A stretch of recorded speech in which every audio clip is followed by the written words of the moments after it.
Hello everyone, welcome to my channel study for you. So guys, आज के इस video में हम लोग देखने वाले हैं जो आपका एसएससी फेज 13 का एग्ज़ाम हुआ है 24 जुलाई से 1 अगस्त तक। टोटल आपके 24 शिफ्टों में एग्ज़ाम लिया गया है। उसमें जितने भी जीके जीएस के रियल और ऑथेंटिक प्रश्न पूछे गए हैं, उन सभी प्रश्नों को जो है इस वीडियो में डिस्कस करने वाले हैं।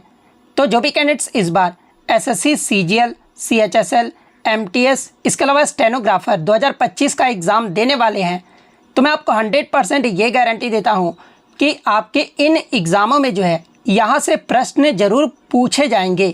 तो वीडियो को जो है लास्ट तक ज़रूर देखिएगा।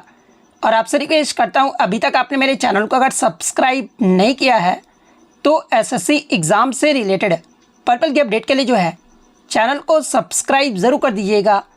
और बगल में ही आपको एक बेल आइकन यानी घंटे का निशान भी दिख रहा होगा, तो आप उसे भी जो है ज़रूर प्रेस कर दीजिएगा। तो चलिए वीडियो को स्टार्ट करते हैं।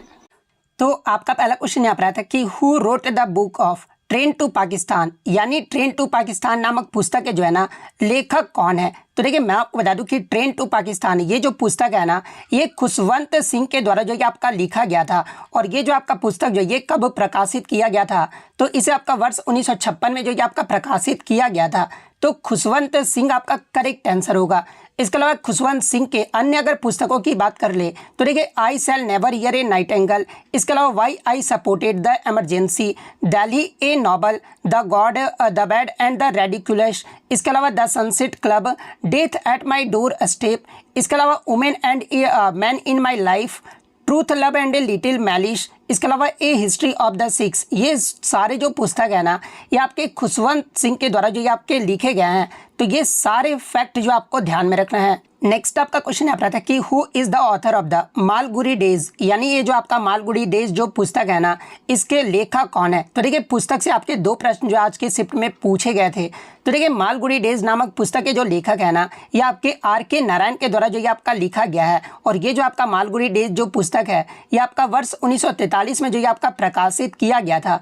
तो आर.के. नारायण आपका यहाँ पे करेक्ट आंसर होगा। इसके अलावा आर.के. नारायण जी के द्वारा अन्य लिखी गई पुस्तकों की बात कर ले, जहाँ से एग्जाम में प्रश्न पूछे जाते हैं, जैसे कि स्वामी एंड फ्रेंड्स, इसके अलावा the bachelor of arts, the English teacher, mister Sampath, the financial expert, इसके अलावा waiting for the Mahatma, the man eater of Malgudis, इसके अलावा Malgudi days, a tiger for Malgudi और द वर्ल्ड ऑफ नागराज। ये सारे पुस्तक जो है ना आपके आर.के. नारायण जी के द्वारा जो ये आपके लिखे गए हैं। इसके अलावा आर.के. नारायण जी के अगर नोबल यानी उपन्यास की बात कर लेंगे, कौन कौन से उपन्यास जो वो लिखे गए हैं, यहाँ से भी एग्जाम में प्रश्न पूछा जाता है। तो देखिए, द डार्क रूम, इसके अलावा Mysore, the guide, the sweet vendor, इसके अलावा the painter of signs, the Mahabharata, इसके अलावा talkative man, the abduction of Sita. ये सारे जो नॉवल है ना, ये आर.के. नारायण जी के द्वारा जो ये आपके लिखे गए हैं। तो ये सारे फैक्ट जो आपको ध्यान में रखना है।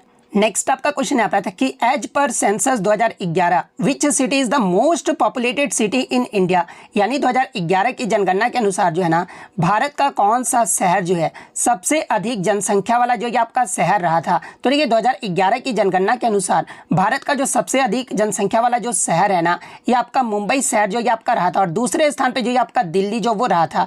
तो मुंबई ऑप्शन में आपका दिया गया था, तो मुंबई आपका यहाँ पे करेक्ट आंसर होगा। अब देखिए, 2011 की जनगणना से प्रश्न पूछा गया है, तो आगे के शिफ्टों में यहाँ से आपका प्रश्न बनेगा। तो देखिए, मैं आपको बता दूं कि 2011 की जनगणना के अनुसार भारत की कुल जनसंख्या अगर पूछी जाए कि ये कितना रहा था, तो ये आपका 121 करोड़ रहा था। तो ये पॉइंट भी आप ध्यान में रखिएगा।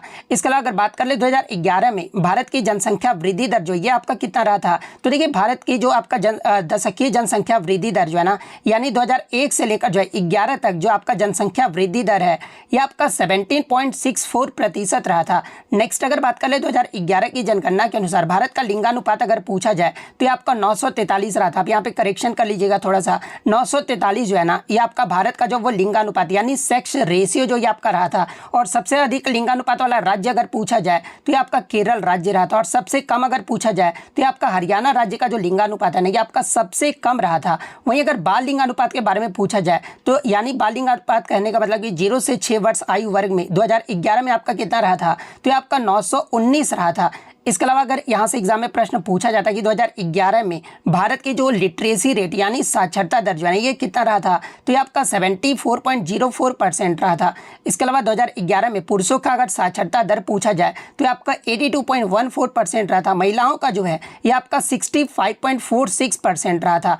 इसके अलावा बात कर ले एग्जाम में पूछा जाता है कि सबसे अधिक जनसंख्या वाला राज्य कौन सा रहा था, तो ये आपका उत्तर प्रदेश रहा था। क्षेत्रफल की दृष्टि से अगर पूछा जाए कि सबसे बड़ा राज्य कौन सा रहा था, तो ये आपका राजस्थान राज्य रहा था। सबसे कम जनसंख्या वाला राज्य अगर पूछा जाए तो ये आपका सिक्किम राज्य रहा था। और क्षेत्रफल के अकॉर्डिंग अगर पूछा जाए तो देखिए गोवा राज्य जो है ना ये आपका सबसे छोटा राज्य जो वो आपका रहा था।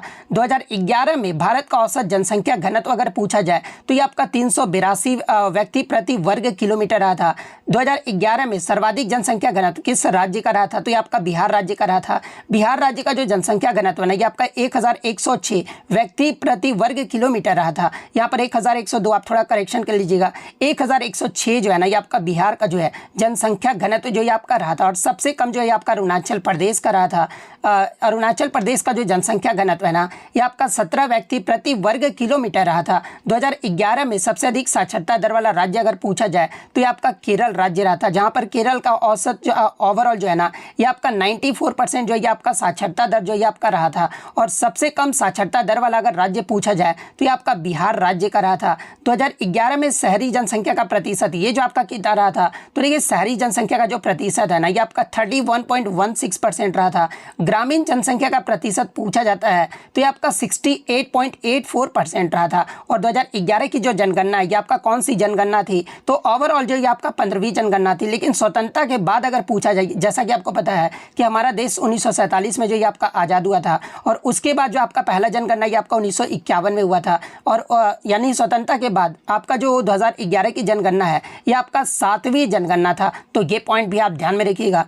भारत में पहली बार नियमित जनगणना अगर पूछा जाए तो देखिए पहली बार जो आपका नियमित जनगणना है ना ये आपका वर्ष 1881 में जो ये आपका कराया गया था। लेकिन सिर्फ पूछा जाए कि भारत में पहली बार जनगणना किस वर्ष में हुआ था, तो ये आपका 1872 में हुआ था। और भारत में जनगणना कितने वर्षों के अंतराल पर होती है, तो ये आपका प्रत्येक 10 वर्षों के अंतराल पर जो ये आपका किया जाता है। 2011 में किस राज्य में जनसंख्या वृद्धि दर सबसे अधिक रहा था, तो ये तो आपका बिहार तो नहीं होगा, और भी हो सकते हैं ऑप्शन के अकॉर्डिंग अगर बात कर ले तो। बिहार से भी ज़्यादा जो है ना ये आपका मेघालय राज्य का रहा था। मेघालय राज्य का आई थिंक जहाँ तक मुझे याद है 27.8% रहा था। तो मेघालय आपका वो करेक्ट आंसर होगा, आपको ध्यान में रखना है। और बिहार का अगर पूछा जाए कि जनसंख्या वृद्धि दर क्या रहा था, तो ये आपका 25.42% रहा था। किस राज्य में जनसंख्या वृद्धि दर सबसे कम देखा गया था, तो ये आपका केरल में देखा गया था। अगर नकारात्मक पूछा जाए यानी निगेटिव में किसका जनसंख्या वृद्धि दर जो आपको देखने को मिला था, तो ये आपका नागालैंड का जो वो देखने को मिला था। किस राज्य में लिंगानुपात सबसे अधिक था, तो केरल तो मैंने आपको बता दिया है। केरल का जो लिंगानुपात है ये आपका 1084 रहा था। और सबसे कम जो ये आपका हरियाणा राज्य को जो वो देखने को मिला था। भारत में जनगणना कराने की जो जिम्मेदारी है ये किसके पास होती है, तो भारत के रजिस्ट्रार जनरल और जनगणना आयुक्त के पास होता है। 2011 में भारत में कुल कितने जिले थे, अब तो आपका जिला बढ़ गया, लेकिन 2011 के अकॉर्डिंग अगर पूछा जाए तो ये आपका 640 जिले थे। इसके अलावा एग्जाम में पूछा जाता है कि 2011 में किस केंद्र शासित प्रदेश की साक्षरता दर जो है ये सबसे अधिक रहा था, तो ये आपका लक्षद्वीप का रहा था। 2011 में कार्यशील जनसंख्या यानी 15 से 59 वर्ष का प्रतिशत जो ये कितना रहा था, तो ये आपका लगभग 62.5% रहा था। 2011 में कितने घरों की गणना जो ये आपका किया गया था, तो लगभग आपका 24.6 करोड़ घरों का जो है ये आपका गणना जो वो किया गया था। 2011 में भारत की जो औसत आयु है ना यानी मीडियन जो एज है ये आपका कितना रहा था, तो ये आपका लगभग 24 वर्ष रहा था। 2011 में जनसंख्या की दृष्टि से भारत का विश्व में कौन सा स्थान था, तो ये आपका दूसरा स्थान था। लेकिन वर्तमान में अगर पूछा जाए कि जनसंख्या की दृष्टि से भारत का विश्व में कौन सा स्थान है, तो ये आपका पहला स्थान पे है। तो ये सारे फैक्ट जो आपको ध्यान में रखना है। नेक्स्ट आपका क्वेश्चन यहाँ पर आया था कि who presides over the joint sitting of the parliament, यानी संसद की संयुक्त बैठक की जो अध्यक्षता है ना ये कौन करता है। तो देखिए मैं आपको बता दूं कि भारतीय संविधान के अनुच्छेद 108 के अकॉर्डिंग जो है ना जब संसद के दोनों सदन कहने का मतलब कि लोकसभा और राज्यसभा में जो है किसी विधेयक को लेकर जो है ना ये जो आपका मतभेद हो जाता है, तो राष्ट्रपति जो ये आपके संयुक्त बैठक जो ये आपके बुला सकते हैं। और संयुक्त बैठक की जो अध्यक्षता है ना ये आपके लोकसभा के अध्यक्ष यानी स्पीकर ऑफ लोकसभा के द्वारा जो है ये आपका संयुक्त बैठक की जो आपका अध्यक्षता ये आपका किया जाता है। तो स्पीकर ऑफ लोकसभा आपका करेक्ट आंसर होगा।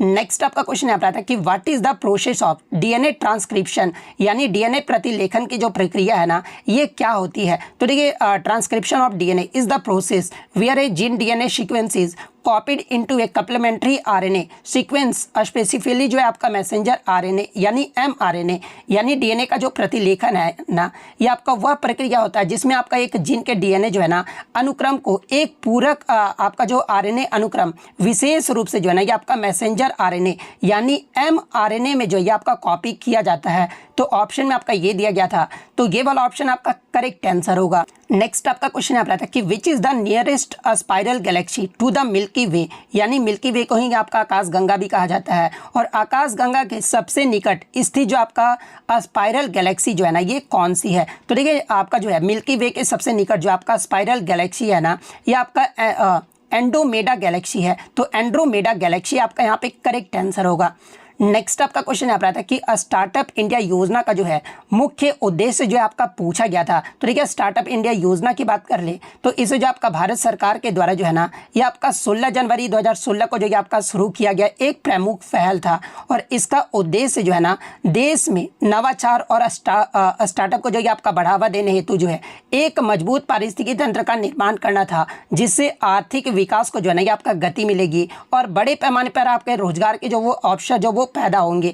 इसके अलावा स्टार्टअप इंडिया योजना का एक और आपका मुख्य उद्देश्य था और यह आपका उद्देश्य था कि प्रत्येक बैंक शाखा में जो है ना कम से कम एक अनुसूचित जाति या फिर अनुसूचित जनजाति के व्यक्ति और महिलाओं को जो है ना ये आपका व्यापार, सेवा या विनिर्माण क्षेत्र में एक नया उद्यम स्थापित करने के लिए जो है ऋण उपलब्ध जो ये आपका कराना था। तो आई थिंक बच्चे ने बताया कि ऑप्शन में यही वाला दिया गया था, तो ये वाला ऑप्शन आपका करेक्ट आंसर होगा। नेक्स्ट आपका क्वेश्चन यहाँ पर आता है कि which state is most benefited bye, जो आपका चाबहार बंदरगाह चाबहार पोर्ट यानी चाबहार बंदरगाह से जो है ना सबसे अधिक जो लाभ है ये आपका किस राज्य को होता है। तो देखिए चाबहार बंदरगाह से जो है ना ये आपका गुजरात राज्य को सबसे अधिक लाभ होता है। और सबसे अधिक लाभ क्यों होता है, क्योंकि यहाँ भारत के प्रमुख बंदरगाह जैसे कि आपका कांडला और मुंबई बंदरगाह जो ये आपका यहीं पर स्थित है, जो कि आपका चाबहार के साथ जो है ना भारत के व्यापारिक कनेक्टिविटी का जो ये आपका मुख्य आधार जो ये आपका माना जाता है।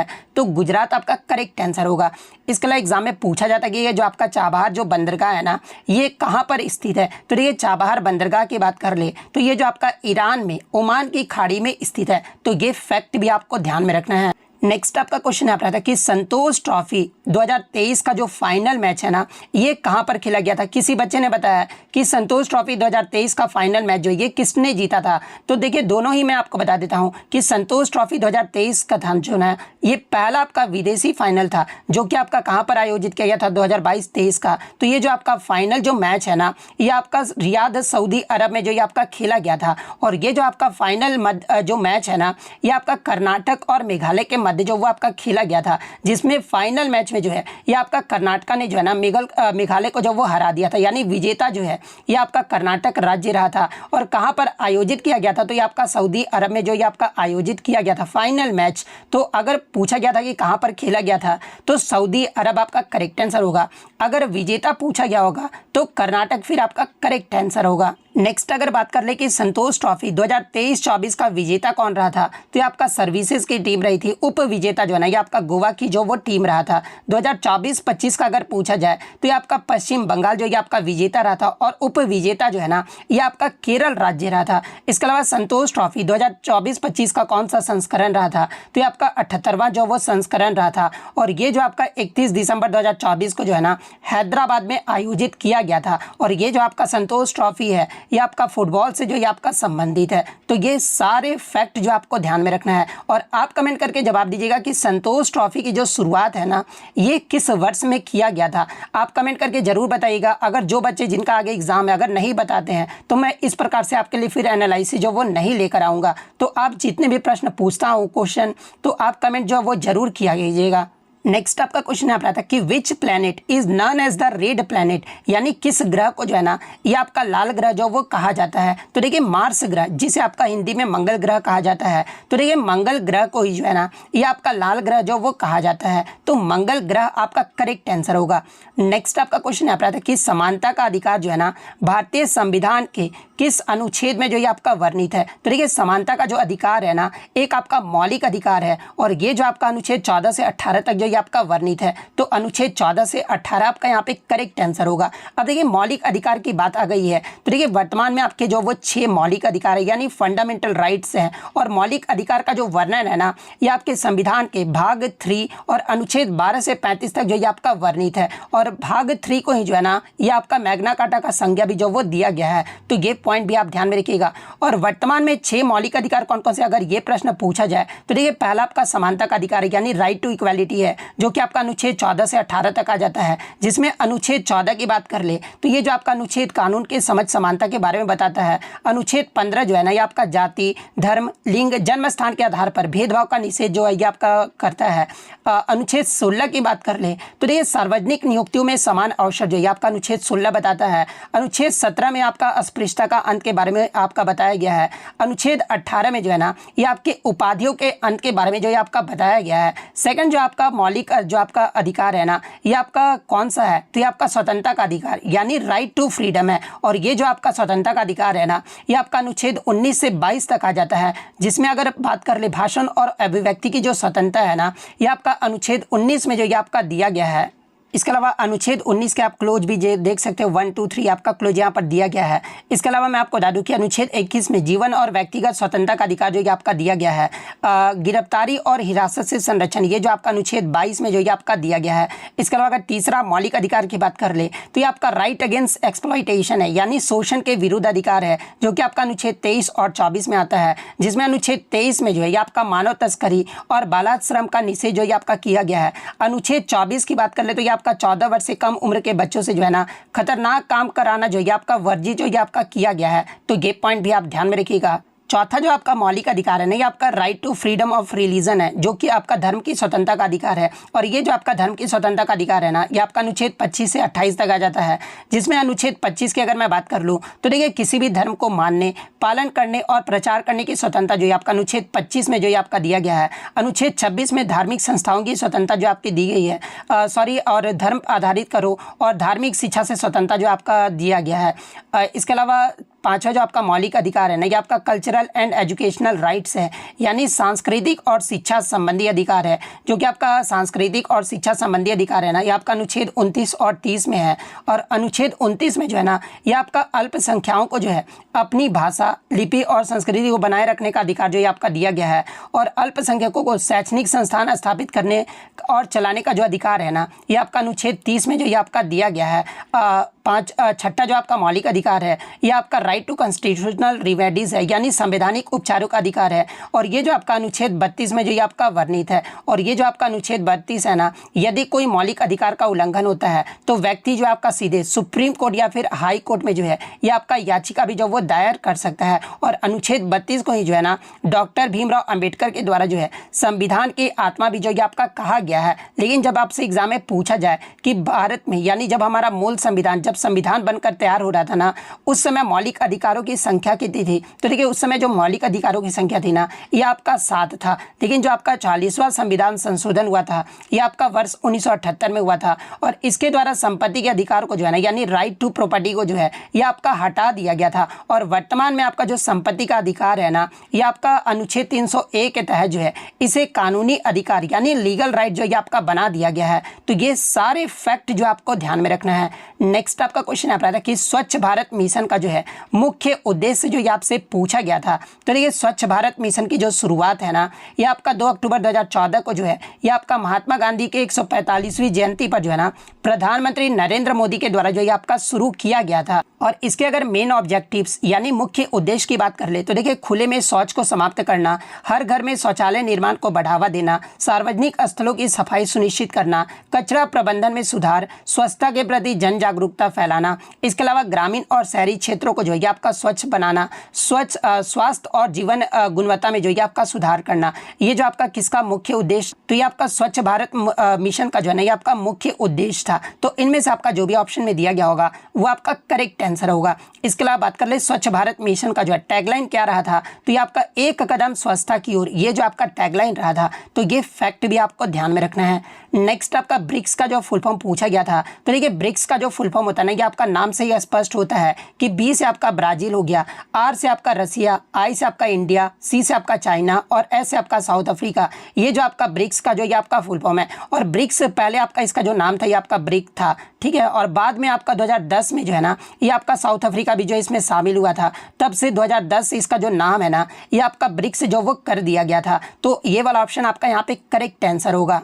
नेक्स्ट आपका क्वेश्चन यहाँ पर आता है कि इनमें से कौन सा म्यूजिक यानी संगीत है जहाँ पे ऑप्शन में आपका कुचिपुड़ी, गरबा, भांगड़ा और हिंदुस्तानी जो आपका दिया गया था। तो देखिए मैं आपको बता दूं कि ये जो आपका हिंदुस्तानी संगीत है ना ये आपका एक जो आपका म्यूजिक यानी संगीत है, और ये जो आपका उत्तर भारत का जो है जो शास्त्रीय संगीत का प्रमुख रूप है। और इसमें आपका कौन कौन सी शैलियाँ आ जाती है, तो देखिए हिंदुस्तानी संगीत में जो आपका ख्याल, ठुमरी, ध्रुपद, ये सभी शैलियाँ जो है ना ये आपके हिंदुस्तानी संगीत में जो वो आ जाते हैं। इसके अलावा अगर अन्य ऑप्शन की अगर मैं बात कर लूँ, जैसे कि कुचिपुड़ी ऑप्शन में दिया गया था, तो ये जो आपका आंध्र प्रदेश का जो है ना एक शास्त्रीय नृत्य है। गरबा की बात कर ले तो ये आपका गुजरात का जो है एक आपका पारंपरिक लोक नृत्य है, जो कि आपका विशेष रूप से जो ये आपका गरबा नृत्य है ना ये आपका नवरात्रि में जो ये आपका किया जाता है। भांगड़ा की अगर बात कर ले तो ये आपका पंजाब का जो है प्रसिद्ध लोक नृत्य है, जो कि आपका त्योहारों और फसल कटाई के दौरान जो ये आपका किया जाता है। तो ये फैक्ट भी आपको ध्यान में रखना है। नेक्स्ट आपका क्वेश्चन यहाँ पर आता है कि which of the following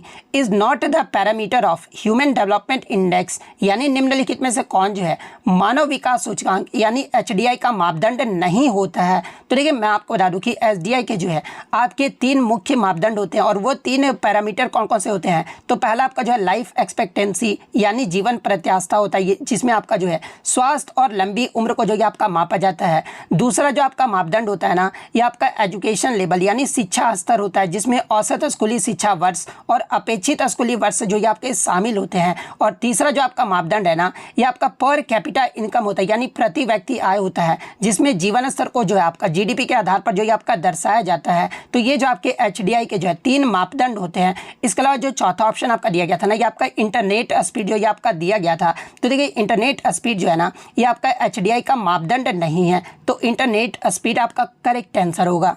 next आपका क्वेश्चन यहाँ पर आता है कि ओलंपिक में प्रथम स्थान प्राप्त करने वाले खिलाड़ी को जो है ना कौन से रंग यानी कलर का मेडल जो है आपका मिलता है। तो जैसा कि आपको पता है कि ओलंपिक में प्रथम स्थान प्राप्त करने वाले खिलाड़ी को जो है ये आपका गोल्ड मेडल जो है आपका दिया जाता है। और गोल्ड मेडल जो है ना ये आपका सोने का रंग का ही जो है आपका दिया जाता है, यानी गोल्डन कलर का जो है आपका दिया जाता है। तो गोल्डन आपका करेक्ट आंसर होगा। द्वितीय स्थान वाले को जो है आपका सिल्वर मेडल जो दिया जाता है, जो कि आपका सिल्वरी रंग का होता है। तृतीय स्थान प्राप्त करने वाले खिलाड़ी को जो है आपका ब्रॉन्ज मेडल दिया जाता है, यानी और ये जो होता है ये आपका ब्राउनिश या फिर ब्रॉन्ज कलर का जो ये आपका होता है। तो ऑप्शन फर्स्ट वाला पूछा गया था, तो गोल्डन कलर आपका करेक्ट आंसर होगा। नेक्स्ट आपका यहाँ पर आता है कि भारत का सबसे बड़ा फ्लोटिंग सोलर प्लांट जो है ना पावर प्लांट जो है ये आपका किस राज्य में स्थित है। और किसी बच्चे ने बताया कि भारत में सबसे पुराना जो है या फिर प्रथम तैरता हुआ सौर ऊर्जा संयंत्र यानी फ्लोटिंग सोलर एनर्जी प्लांट जो है ना ये कहाँ पर स्थित है। तो देखिए दोनों ही क्वेश्चन में आपको बता दूं कि भारत का सबसे बड़ा जो आपका फ्लोटिंग सोलर प्लांट जो है ना ये आपका वर्तमान में मध्य प्रदेश के खांडवा जिले के जो है ओंकारेश्वर डैम पर जो ये आपका बना हुआ है। तो अगर सबसे बड़ा पूछा गया होगा तो मध्य प्रदेश आपका करेक्ट आंसर होगा। और भारत का सबसे पहला तैरता सौर ऊर्जा जो संयंत्र है ना ये आपका बिहार के दरभंगा जिले में जो ये आपका स्थापित किया गया था। तो अगर पहला पूछा गया होगा तो बिहार का दरभंगा जिला फिर आपका करेक्ट आंसर होगा। नेक्स्ट आपका क्वेश्चन यहाँ पर आता है कि Mathura art developed most significantly during the region of which king, यानी मथुरा कला का जो विकास है ना सबसे अधिक किस राजा के काल में हुआ था। तो देखिए मथुरा कला का जो विकास है ना ये आपका सबसे अधिक कुषाण शासक के जो है कनिष्क के काल में जो ये आपका किया गया था। तो कनिष्क आपका यहाँ पे करेक्ट आंसर होगा।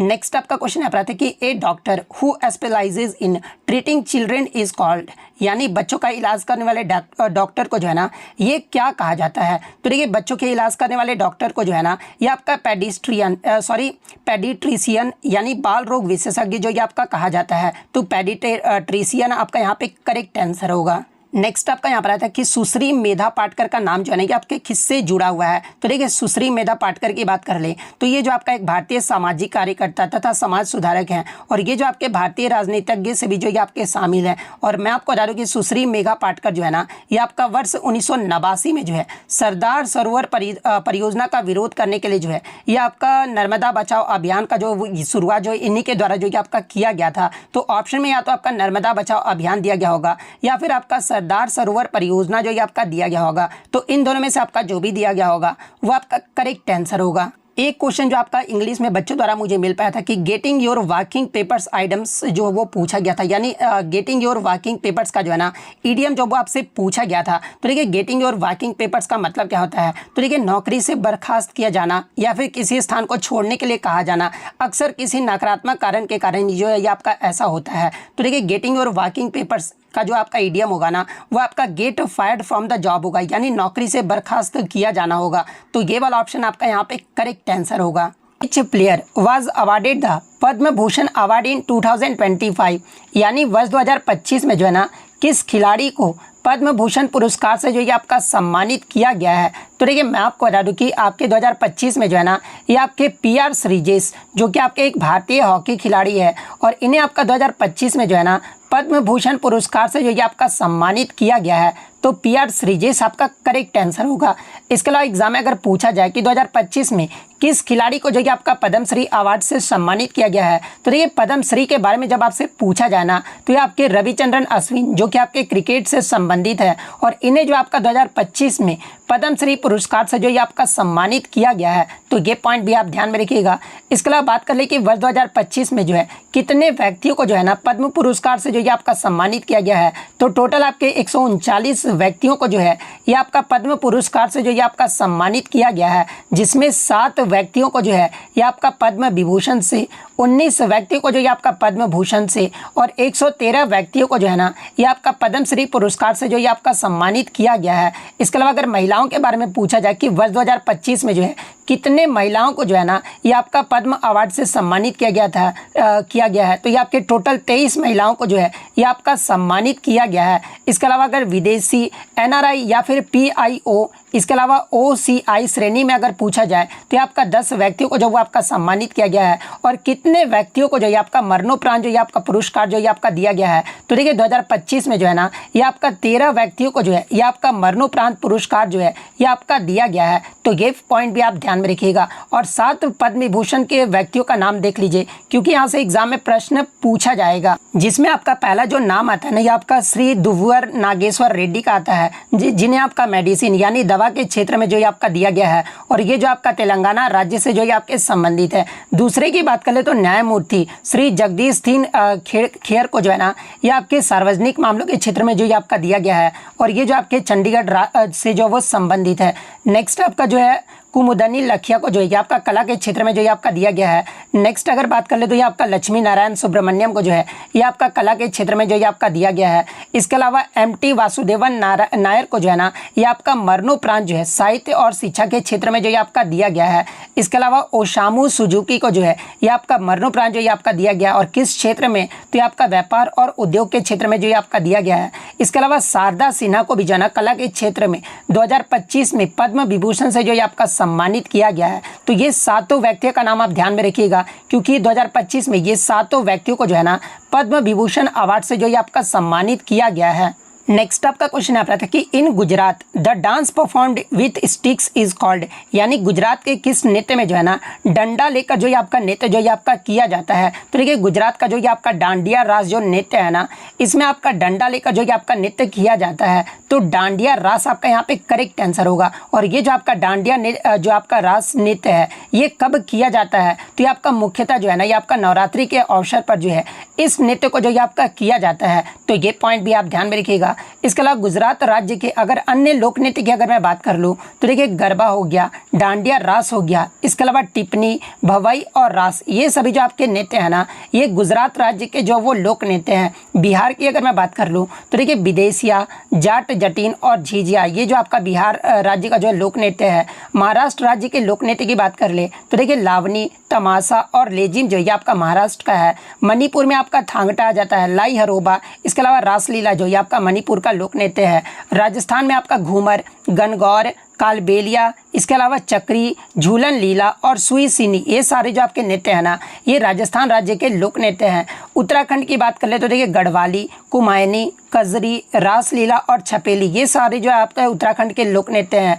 छत्तीसगढ़ की बात कर ले तो देखिए पंडवानी, राउत नाचा और पंथी जो है ये आपके छत्तीसगढ़ राज्य के लोक नृत्य हैं। तो ये सारे फैक्ट जो आपको ध्यान में रखना है। और देखिए बहुत सारे बच्चों का ये कमेंट्स रहता है कि सर खुद थोड़ा सा क्वेश्चन को जूम करके बताया कीजिए। तो देखिए जब आप वीडियो को लैंडस्केप मोड पे देखोगे ना तो आपको इजीली जो वो क्वेश्चन नजर आ जाएगा, मुझे जूम करने की ज़रूरत ही नहीं है। जब आप लैंडस्केप पे देखोगे ना तो आपको सारे क्वेश्चन और वीडियो की क्वालिटी बढ़ा लीजिएगा तो आपको सारे क्वेश्चन जो है अच्छे से देखने को मिल जाएगा।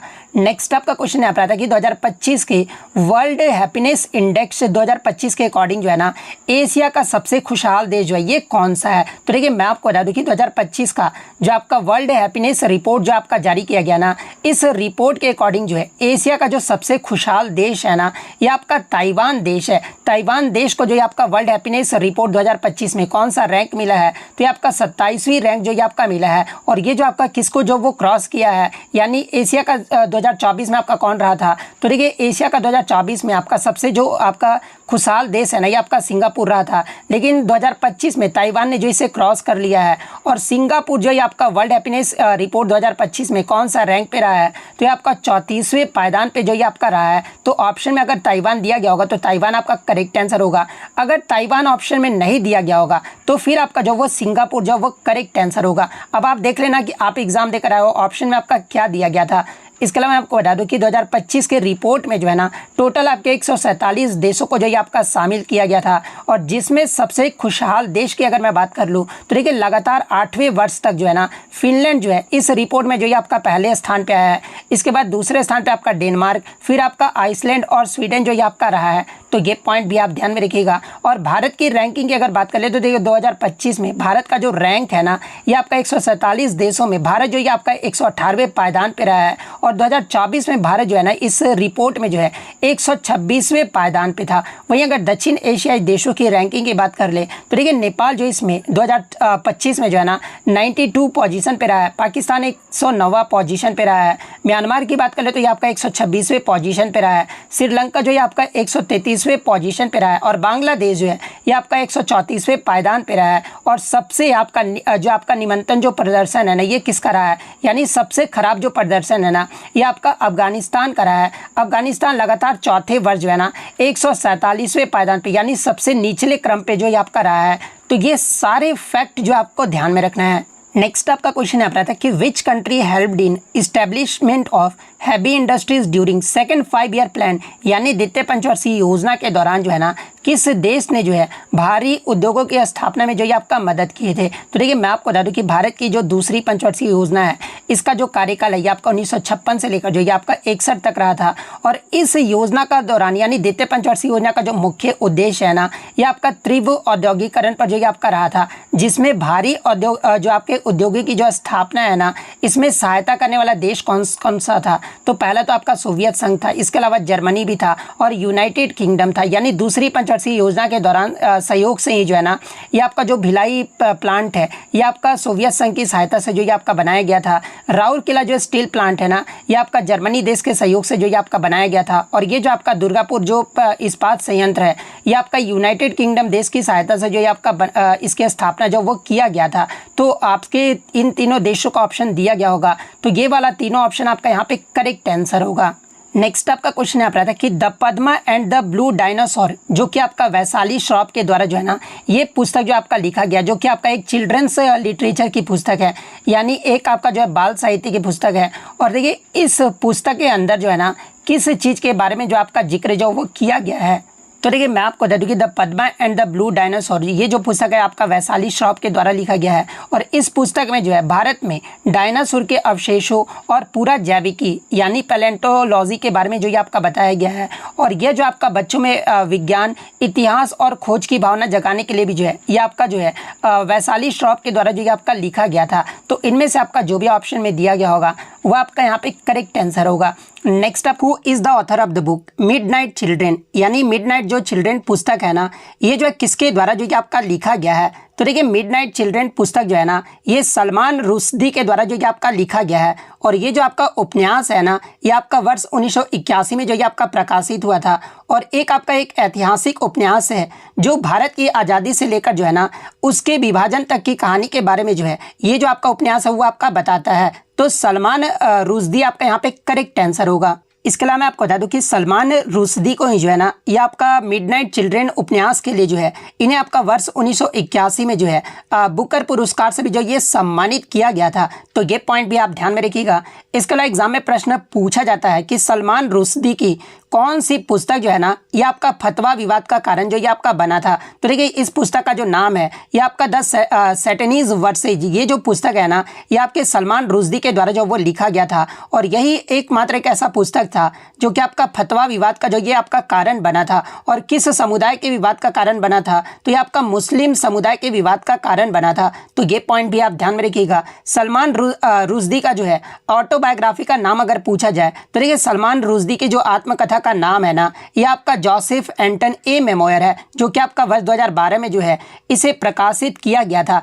इसके अलावा मैं आपको बता दूं कि वर्ष 2023 में जो है ना सलमान रुश्दी को जो है ये आपका जर्मन बुक ट्रेंड का शांति पुरस्कार भी जो वो आपका दिया गया था। तो ये फैक्ट भी आपको ध्यान में रखना है। और देखिए पुस्तक से आपके लगातार प्रश्न बन रहे हैं तो आगे के शिफ्ट में यहाँ से प्रश्न बन सकता है कि अमिताभ घोष के द्वारा कौन कौन सी पुस्तकें लिखी गई है। तो देखिए इबिस ट्रायोलॉजी, इसके अलावा Gun Island, Flood of Fire, ये जो पुस्तक है ना ये अमिताभ घोष के द्वारा जो ये आपका लिखा गया है। ए सूटेबल गर्ल के बारे में पूछा जाता है तो देखिए ये जो आपका ए सूटेबल गर्ल जो पुस्तक है ना ये विक्रम सेठ के द्वारा जो ये आपका लिखा गया है। इसके अलावा एमनेस्टी पुस्तक, last man in tower and the white tiger, ये तीनों जो पुस्तक है ना ये अरविंद अडिगा के द्वारा जो ये आपका लिखा गया है। और मिडनाइट चिल्ड्रन जो उपन्यास है ये आपका सलमान रुश्दी के द्वारा जो ये आपका लिखा गया है।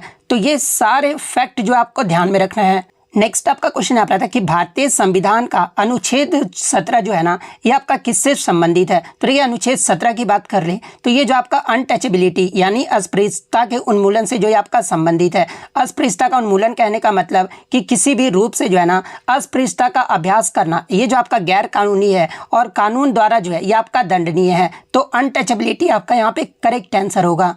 इसके अलावा आगे के शिफ्टों में अगर आपसे अनुच्छेद 20 के बारे में पूछा जाए तो देखिए भारतीय संविधान में अनुच्छेद 20 जो है ना ये अपराधों के लिए जो है दोष सिद्धि के संबंध में जो ये आपका संरक्षण प्रदान करता है। तो ये पॉइंट भी आपको ध्यान में रखना है।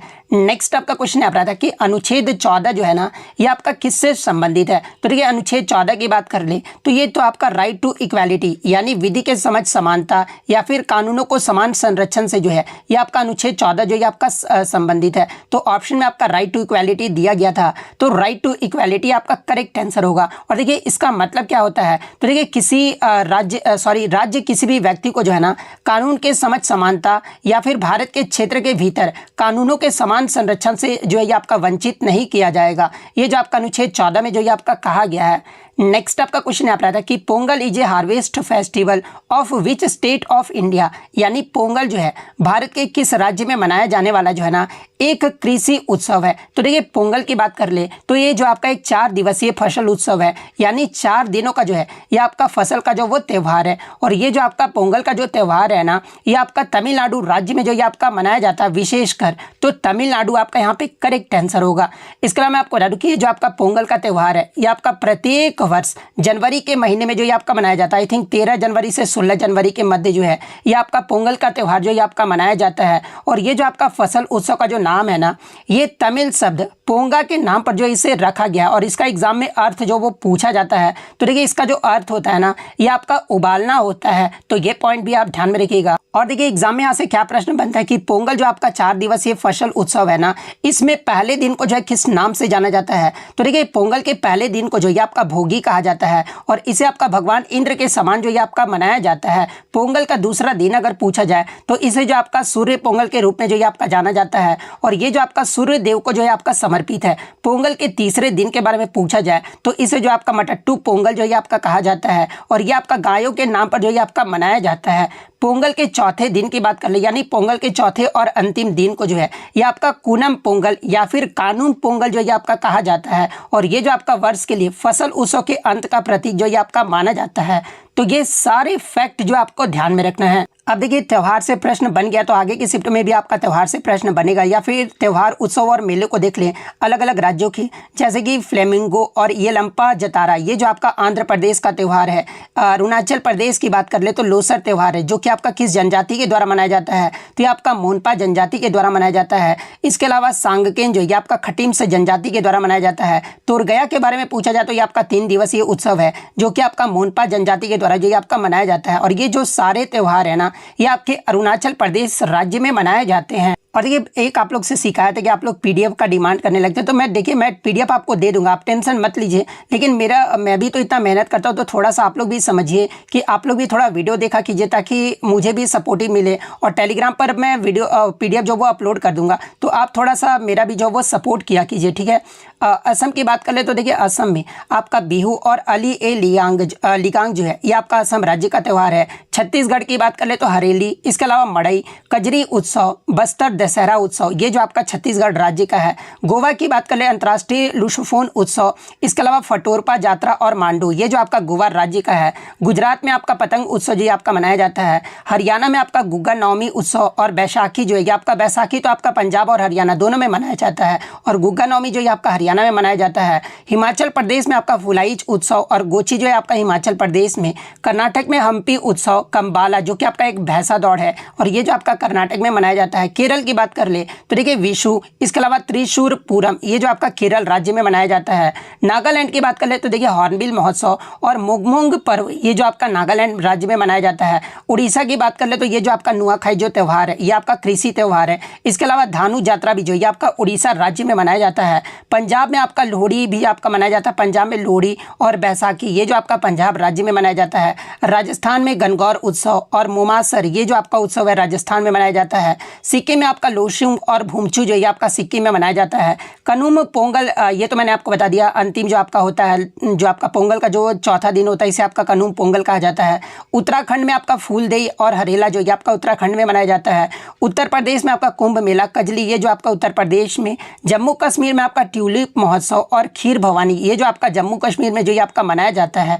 तो ये सारे फैक्ट जो आपको ध्यान में रखना है। नेक्स्ट आपका क्वेश्चन आप रहा था कि which state started Ladli Behna योजना, यानी लाडली बहना योजना जो है ना ये किस राज्य सरकार के द्वारा जो ये आपका शुरू किया गया था। तो देखिए मैं आपको बता दूं कि 10 जून 2023 को जो है ना मध्य प्रदेश सरकार के द्वारा जो है ये आपका लाडली बहना योजना जो ये आपका शुरू किया गया था। और देखिए इस शिफ्ट में आपका लाडली बहना योजना से जो है ना 2 प्रश्न जो वो पूछे गए थे, तो मध्य प्रदेश आपका यहाँ पे करेक्ट आंसर होगा। तो ये तो पहला प्रश्न मैंने आपको बता दिया। दूसरा प्रश्न आपसे ये पूछा गया था लाडली बहना जो योजना है ना ये कौन सी लड़कियों को जो ये आपका मिलता है। तो देखिए लाडली बहना योजना तो मैंने आपको बता दिया कि मध्य प्रदेश सरकार के द्वारा जो ये आपका चलाया गया था, और इसका जो लाभ है ना ये 23 से 60 वर्ष की विवाहित महिलाओं को जो ये आपका मिलता है। और विशेष रूप से जो है आर्थिक रूप से कमजोर वर्गों की महिलाओं को जो है यह योजना महिलाओं को जो है 1000 रुपये प्रति माह की वित्तीय सहायता जो आपका प्रदान करती है। और इस योजना का जो उद्देश्य है ना ये महिलाओं के स्वास्थ्य, पोषण और वित्तीय सुरक्षा को जो ये आपका बढ़ाना है।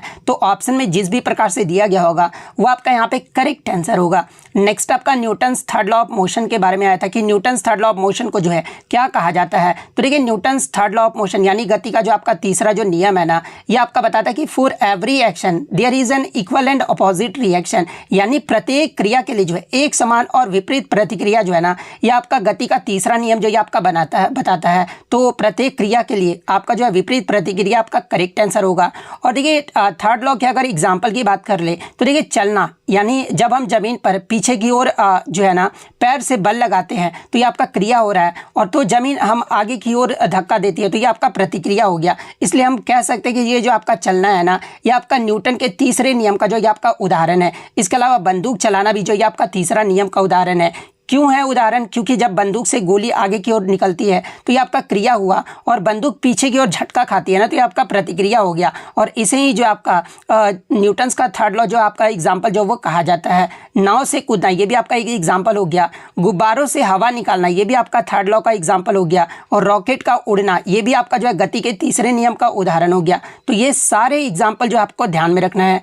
इसके अलावा न्यूटन्स के फर्स्ट लॉ की अगर मैं बात कर लूँ तो देखिए न्यूटन्स के पहले नियम को ही जो है ये आपका लॉ ऑफ इनर्शिया यानी जड़त्व का नियम जो ये कहा जाता है। और पहले ही नियम को आपका क्या कहा जाता है, तो जड़त्व का नियम कहा जाता है। और इसमें आपका क्या बताया गया है, तो देखिए कोई वस्तु तब तक आपका विश्राम की अवस्था में या फिर समान गति से सीधी रेखा में जो है ये आपका चलते रहता है जब तक कि उस पर कोई जो है आपका एक्सटर्नल फोर्स यानी बाहरी जो बल है ना ये कार्य नहीं करता है। ये जो आपका न्यूटन का फर्स्ट लॉ जो ये आपका बताता है।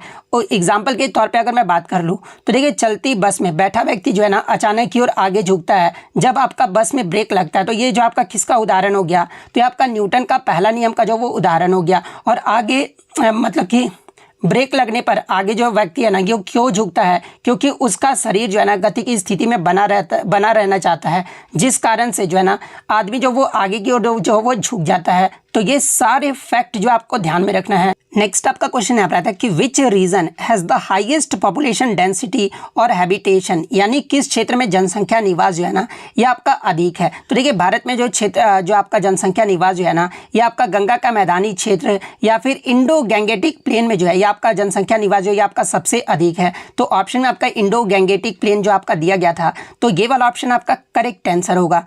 नेक्स्ट आपका यहाँ पर आता है कि हैप्पीनेस इंडेक्स यानी खुशहाली सूचकांक जो है ना ये आपका कैसे मापा जाता है। तो देखिए मैं आपको बता दूं कि हैप्पीनेस इंडेक्स जिसे आपका वर्ल्ड हैप्पीनेस रिपोर्ट में जो ये आपका दर्शाया जाता है, और ये जो आपका एक वैश्विक रिपोर्ट है जो कि आपका दुनिया के विभिन्न देशों के जो है ना नागरिकों की खुशियां यानी संतोष जीवन गुणवत्ता को जो ये आपका मापता है। और ये जो आपका रिपोर्ट है ना ये आपका प्रत्येक वर्ष संयुक्त राष्ट्र यानी यूएन की देखरेख में जो ये आपका प्रकाशित किया जाता है।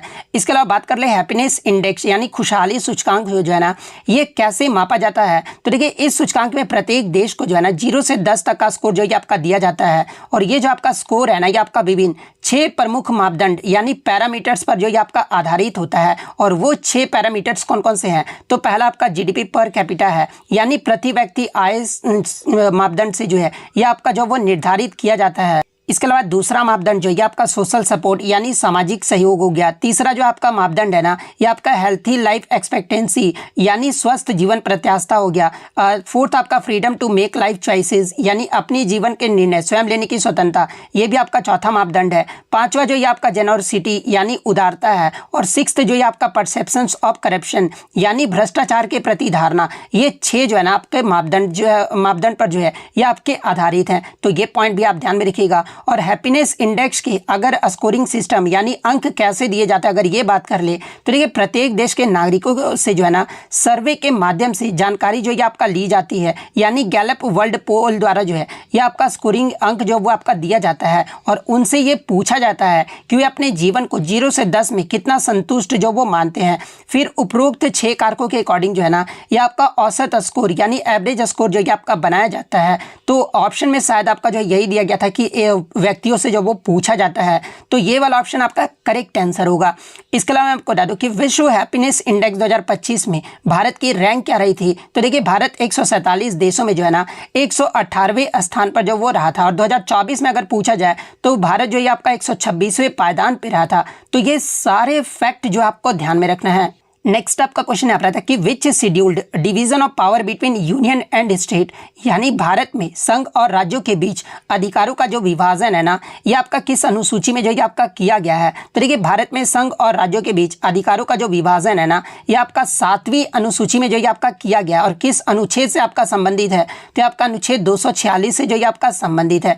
तो 7वीं अनुसूची आपका करेक्ट आंसर होगा। इसके अलावा मैं आपको बता दूं कि 7वीं अनुसूची को ही जो है ना ये आपका 3 सूचियों में जो वो का बांटा गया है। और वो 3 सूचियां कौन कौन सी है, तो पहला आपका तो संघ सूची हो गया, सेकंड आपका राज्य सूची हो गया, थर्ड आपका समवर्ती सूची हो गया। जिसमें अगर संघ सूची की बात कर ले तो देखिए मूल रूप से संघ सूची में जो है ना आपके 97 जो वो आपके विषय थे।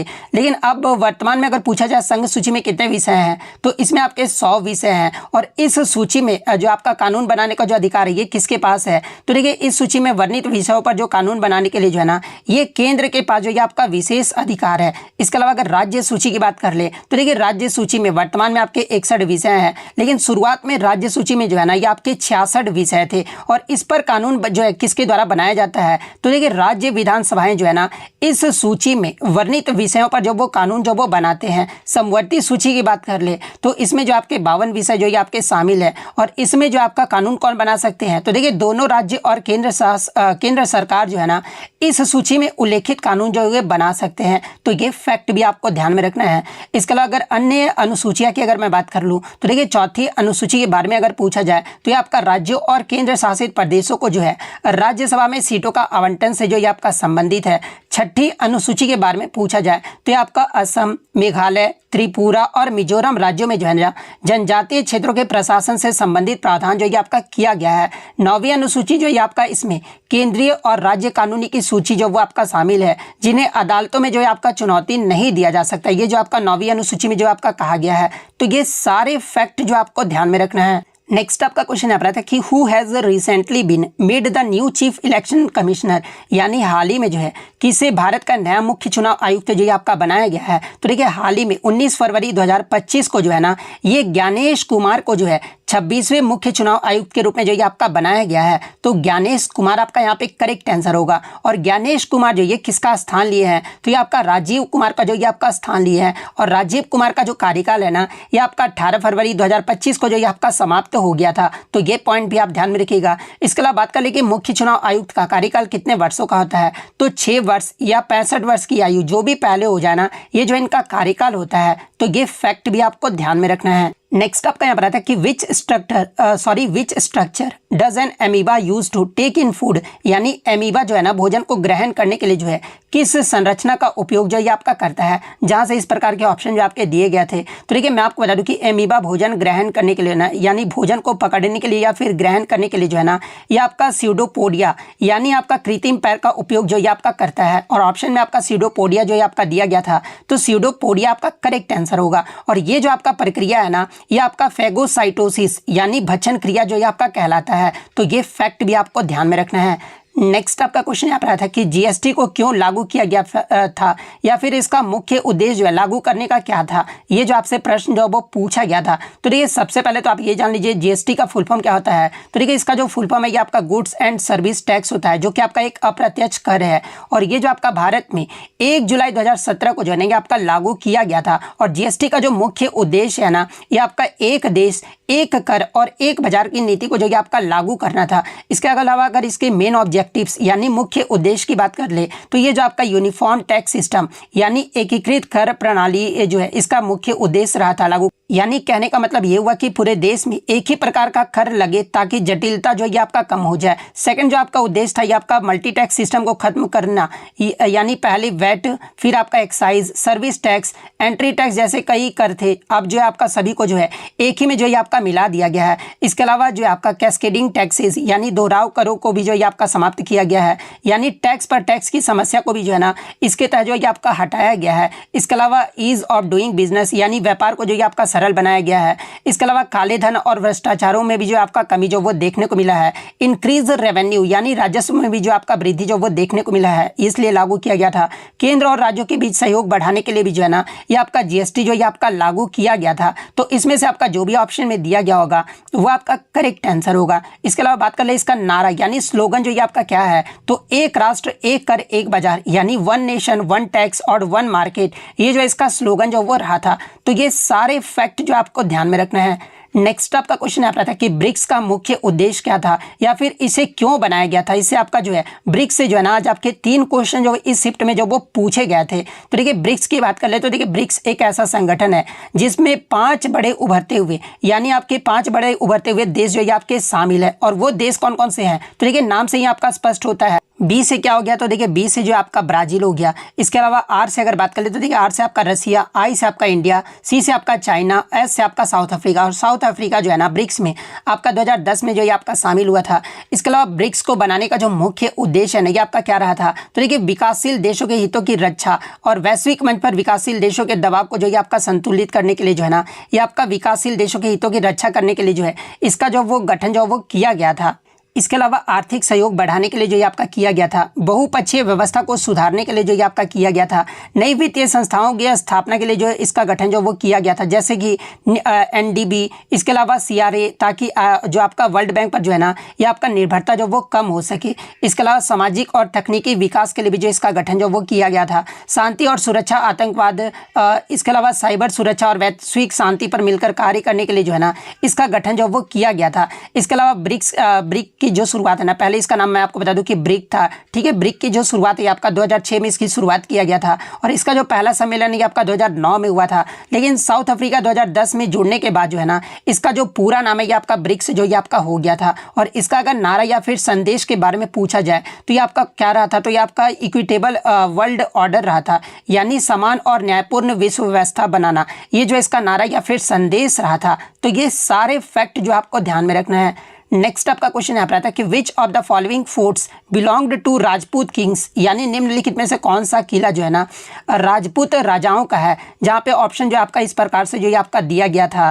तो देखिए मैं आपको बता दूं कि ऑप्शन में आपका एक चित्तौड़गढ़ का किला भी जो वो दिया गया था। तो देखिए ये जो आपका चित्तौड़गढ़ का जो किला है ना ये आपका राजस्थान राज्य में स्थित है और ये जो आपका मेवाड़ के सिसोदिया राजपूतों की जो ये आपका राजधानी भी जो वो रहा था। और ये जो किला है ना ये आपका वीरता, त्याग और जौहर के लिए भी जो ये आपका प्रसिद्ध था। यानी क्वेश्चन के अकॉर्डिंग बात करें कि निम्नलिखित में से कौन सा किला राजपूत राजाओं का था, तो ये जो आपका चित्तौड़गढ़ का जो किला था ना ये राजपूत राजाओं का था। तो ऑप्शन बी चित्तौड़गढ़ का किला आपका करेक्ट आंसर होगा। नेक्स्ट आपका क्वेश्चन यहाँ पर आता है कि व्हाट इज द मीमांसा रिलेटेड टू, यानी मीमांसा जो ये आपका किससे संबंधित है। तो देखिए मीमांसा की बात करें तो ये आपका हिंदू दर्शन की जो है एक शाखा है और इसका जो संबंध है ना ये आपका वेदों की व्याख्या और कर्म कांडों यानी यज्ञों के अनुष्ठान से है। तो यज्ञ और वेदों की व्याख्या आपका यहाँ पे करेक्ट आंसर होगा। नेक्स्ट आपका यहाँ पर आता है कि what is the work of BRICS think tank, यानी जो आपका BTTC यानी ब्रिक्स थिंक टैंक परिषद का जो मुख्य कार्य है ना ये क्या होता है। तो देखिए ब्रिक्स थिंक टैंक परिषद का जो मुख्य कार्य है ना ये ब्रिक्स देशों के मध्य जो है अनुसंधान, विचारों के आदान प्रदान और नीतिगत सिफारिशों को जो ये आपका बढ़ावा देना है। तो ये जो आपका BTTC का जो ये आपका मुख्य कार्य है, तो ये वाला ऑप्शन आपका करेक्ट आंसर होगा।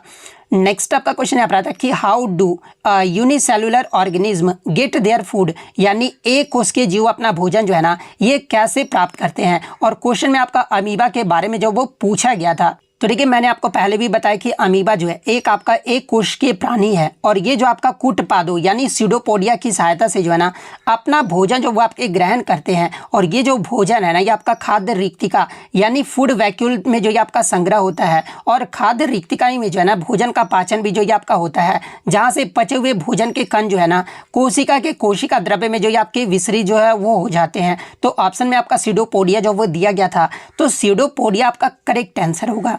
नेक्स्ट आपका यहाँ बताया कि गंधार कला का जो संबंध है ना ये आपका किस धर्म से है। तो देखिए गंधार कला का जो संबंध है ना ये आपका बौद्ध धर्म से है। तो बौद्ध धर्म आपका करेक्ट आंसर होगा। और देखिए एग्जाम में यहाँ से एक प्रश्न पूछा जाता है कि गांधार कला विद्यालय जो है ना ये किस राजवंश के तहत जो ये आपका विकसित किया गया था। तो देखिए गांधार कला विद्यालय का जो आपका विकसित है ना ये कुषाण राजवंश के तहत जो ये आपका विकसित किया गया था। तो ये फैक्ट भी आपको ध्यान में रखना है। नेक्स्ट आपका क्वेश्चन आता है कि which Indian state is known as the land of white elephants, यानी सफ़ेद हाथियों का जो राज्य है ना भारत के किस राज्य को कहा जाता है। तो देखिए सबसे पहले तो मैं आपको बता दूं कि सफ़ेद हाथी का जो राज्य है ना ये भारत के किसी भी राज्य को जो है नहीं कहा जाता है। भारत के कुछ ही जगह पर जो है ना ये सफ़ेद हाथी जो वो पाए जाते हैं और वो भारत के कुछ राज्य कौन कौन से हैं। तो देखिए त्रिपुरा, केरल, कर्नाटक, तमिलनाडु और आंध्र प्रदेश के कुछ हिस्सों में जो है ना ये सफ़ेद हाथी जो वो पाए जाते हैं। हालांकि मैं आपको बता दूं कि पहले भी बताया कि सफ़ेद हाथी का राज्य जो है भारत के किसी भी राज्य को नहीं कहा जाता है। तो इनमें से आपका जो भी राज्य दिया गया होगा वो आपका यहाँ पे करेक्ट आंसर होगा। इसके अलावा बात कर लीजिए सफ़ेद हाथी जो है किस देश में पाए जाते हैं या फिर सफ़ेद हाथियों की जो भूमि है ना ये किस देश को कहा जाता है। तो ये सफ़ेद हाथियों की जो भूमि है ना ये थाईलैंड को जो है ये आपका कहा जाता है। तो ये फैक्ट भी आपको ध्यान में रखना है।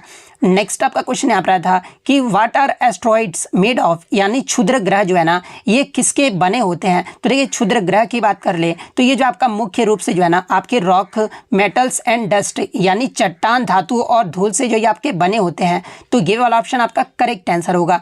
इसके अलावा मैं आपको बता दूं कि ये जो आपके एस्ट्रॉइड्स होते हैं ना, यानी क्षुद्र ग्रह जो होते हैं, ये आपका किस पर निर्भर करते हैं। तो ये आपके संरचना, उनके प्रकार पर जो है ये आपके निर्भर करते हैं। और ये जो आपका मुख्यतः जो होते हैं ना ये आपके 3 प्रकार के क्षुद्र ग्रह जो वो होते हैं। और वो 3 प्रकार के क्षुद्र ग्रह कौन कौन से होते हैं। तो पहला तो आपका सी टाइप यानी कार्बोनेशियस होता है। सेकंड आपका एस टाइप जिसे आपका सिलिकेशियस जो वो कहा जाता है। और थर्ड जो आपका क्षुद्र ग्रह होता है ना ये आपका एम टाइप यानी मेटालिक क्षुद्र ग्रह होता है। तो ये फैक्ट भी आपका पहला क्वेश्चन यहाँ पर आया था कि under what circumstances can the president be impeached, यानी राष्ट्रपति पर महाभियोग जो है ना ये किस परिस्थिति में जो ये आपका लगाया जा सकता है। तो देखिए राष्ट्रपति पर महाभियोग जो है ना जिसे आपका संविधान के उल्लंघन के आधार पर जो ये आपका लगाया जा सकता है। और ये जो आपका तब लगाया जा सकता है जब राष्ट्रपति संविधान के जो है ना प्रावधानों का उल्लंघन करते हैं, तब राष्ट्रपति पर जो ये आपका महाभियोग जो ये आपका लगाया जा सकता है। तो ये वाला ऑप्शन आपका यहाँ पे करेक्ट आंसर होगा। इसके अलावा बात कर ले कि किस अनुच्छेद के अंतर्गत जो है राष्ट्रपति पर महाभियोग की प्रक्रिया जो ये आपका दी गई है। तो देखिए राष्ट्रपति पर महाभियोग की जो प्रक्रिया है ना ये आपका अनुच्छेद 61 के तहत जो ये आपका लगाया जाता है। तो ये फैक्ट भी आपको ध्यान में रखना है। इसके अलावा महाभियोग लगाने की प्रक्रिया की अगर मैं बात कर लूँ तो देखिए महाभियोग की जो प्रक्रिया है ना ये संसद के किसी भी सदन में जो ये आपका शुरू किया जा सकता है। और आरोप लगाने के लिए जो है सदन के कम से कम जो है ना 1/4 सदस्य द्वारा जो है आरोप पर हस्ताक्षर किया जाना चाहिए।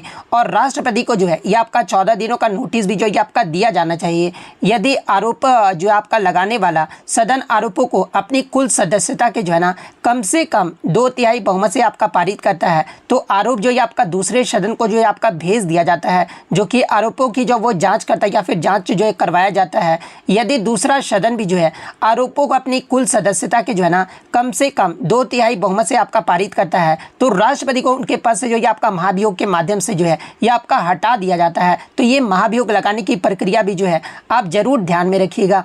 नेक्स्ट क्वेश्चन आपका बताता है कि which section of Rigveda is completely dedicated to the god Soma, यानी ऋग्वेद का कौन सा मंडल जो है ना पूर्णतः सोम देवता को जो ये आपका समर्पित है। तो देखिए ये जो आपका ऋग्वेद का 9वां मंडल जो है ना ये आपका पूर्णतः जो है ये आपका सोम देवता को जो ये आपका समर्पित है। और इसे आपका सोम मंडल भी जो ये आपका कहा जाता है। और इस मंडल में जो है ना आपके 114 सूक्त हैं। तो आपका कौन सा मंडल पूछा गया था, तो 9वां मंडल आपका करेक्ट आंसर होगा। इसके अलावा एग्जाम में प्रश्न पूछा जाता है कि गायत्री मंत्र की जो व्याख्या है ना ये ऋग्वेद के कितने मंडल में जो ये आपका किया गया है। तो देखिए गायत्री मंत्र की जो व्याख्या है ना ये ऋग्वेद के 3रे मंडल में जो ये आपका किया गया है। तो ये फैक्ट भी आपको ध्यान में रखना है। इसके अलावा अगर ऋग्वेद की बात कर ले तो देखिए ऋग्वेद जिसे आपका ऋक संहिता के नाम से भी जो आपका जाना जाता है। और ऋग्वेद में आपके 10 मंडलों में आपका विभाजित किया गया है। और इन मंडल में यानी ऋग्वेद में जो आपके 1028 सूक्त हैं, वहीं अगर ऋचाएँ यानी भजन की बात कर ले तो देखिए ऋग्वेद में जो है ना 10,462 ऋचाएँ यानी भजन है। और ऋग्वेद जो है आपका विश्व का सबसे प्राचीन ग्रंथ भी है। तो ये फैक्ट भी आप ध्यान में रखिएगा। नेक्स्ट आपका क्वेश्चन यहाँ पर आता है कि निम्नलिखित में से कौन सी पुस्तक जो है ना दक्षिण भारत के इतिहास, दक्षिण भारत का इतिहास कहने का मतलब कि चालुक्य से चोल तक को जो विस्तार से जो है ये आपका प्रस्तुत करता है। और इसी पुस्तक के लिए जो है ये आपका 2023 में जो है ना Tata literature leap book of the year यानी नॉन फिक्शन पुरस्कार जो ये आपका दिया गया था। तो ये आपका कौन सी पुस्तक जो है जिसमें आपका दक्षिण भारत के इतिहास का विस्तार में जो ये आपका प्रस्तुत किया गया है। तो देखिए इस पुस्तक का जो नाम है ना ये आपका लॉर्ड्स ऑफ द डेक्कन पुस्तक है। और ये जो पुस्तक है ये आपके अनिरुद्ध कनिसेट्टी के द्वारा जो ये आपका लिखा गया है। और इसी पुस्तक के लिए जो ये आपका अनिरुद्ध कनिसेट्टी को जो है ना ये आपका 2023 में Tata literature leap book of the year यानी नॉन फिक्शन का पुरस्कार जो ये आपका दिया गया है। और ये जो पुरस्कार है ये आपका टाटा लिटरेचर लाइव फेस्टिवल के तहत जो है ये पुरस्कार जो आपका दिया गया था। तो लॉर्ड्स ऑफ द डेक्कन आपका यहाँ पे करेक्ट आंसर होगा। नेक्स्ट आपका क्वेश्चन यहाँ पर आता है कि which of the following is the largest container port of India, यानी भारत का सबसे बड़ा कंटेनर बंदरगाह जो है ना ये कौन सा है। तो देखिए भारत का जो सबसे बड़ा कंटेनर जो बंदरगाह है ना ये आपका जवाहरलाल नेहरू पोर्ट बंदरगाह है। तो जवाहरलाल नेहरू बंदरगाह आपका करेक्ट आंसर होगा। और देखिए जवाहरलाल नेहरू पोर्ट को ही जो है ना इसे आपका आमतौर पर जो है ये आपका नवा सीबा पोर्ट के नाम से भी जो वो जाना जाता है। तो ये पॉइंट भी आप ध्यान में रखिएगा। और ये जो आपका जवाहरलाल नेहरू बंदरगाह ये कहाँ पर है, है तो ये आपका महाराष्ट्र के नवी मुंबई में स्थित है और इसकी स्थापना कब हुई थी तो ये आपका 26 मई 1989 को हुआ था। तो ये पॉइंट भी आप ध्यान में रखिएगा। नेक्स्ट आपका क्वेश्चन आप रहा था कि which is not a member of SAARC, यानी कौन सा देश जो है ना सार्क का सदस्य देश नहीं है। तो देखिए वर्तमान में आपके सार्क के जो है ना 8 सदस्य देश हैं और वो 8 सदस्य देश कौन कौन से हैं तो देखिए अफगानिस्तान, बांग्लादेश, भूटान, भारत, मालदीव, नेपाल, पाकिस्तान और श्रीलंका। ये वर्तमान में 8 देश जो है ना ये आपके सार्क के जो ये आपके सदस्य देश हैं। तो इन 8 देशों में से आपका 3 तो ऑप्शन में दिया गया था, इसके अलावा जो चौथा ऑप्शन था ना आई थिंक आपका चीन जो वो दिया गया था। तो देखिए चीन देश जो है ना ये आपका सार्क का सदस्य देश नहीं है। तो चीन अगर ऑप्शन में दिया गया होगा तो चीन आपका यहाँ पे करेक्ट आंसर होगा। इसके अलावा सार्क की स्थापना ये जो कब हुआ था तो देखिए सार्क की जो स्थापना है ना ये आपका 8 दिसंबर 1985 को जो ये आपका ढाका में सार्क चार्टर पर हस्ताक्षर करके साथ जो है ना इसकी स्थापना जो ये आपका किया गया था। इसके अलावा सार्क का मुख्यालय अगर पूछा जाए कि कहाँ पर है तो देखिए सार्क का जो हेडक्वार्टर है ना ये आपका काठमांडू नेपाल में है। और इसका अगर पूरा नाम पूछा जाए तो देखिए सार्क का जो पूरा नाम होता है ना ये आपका South Asian Association for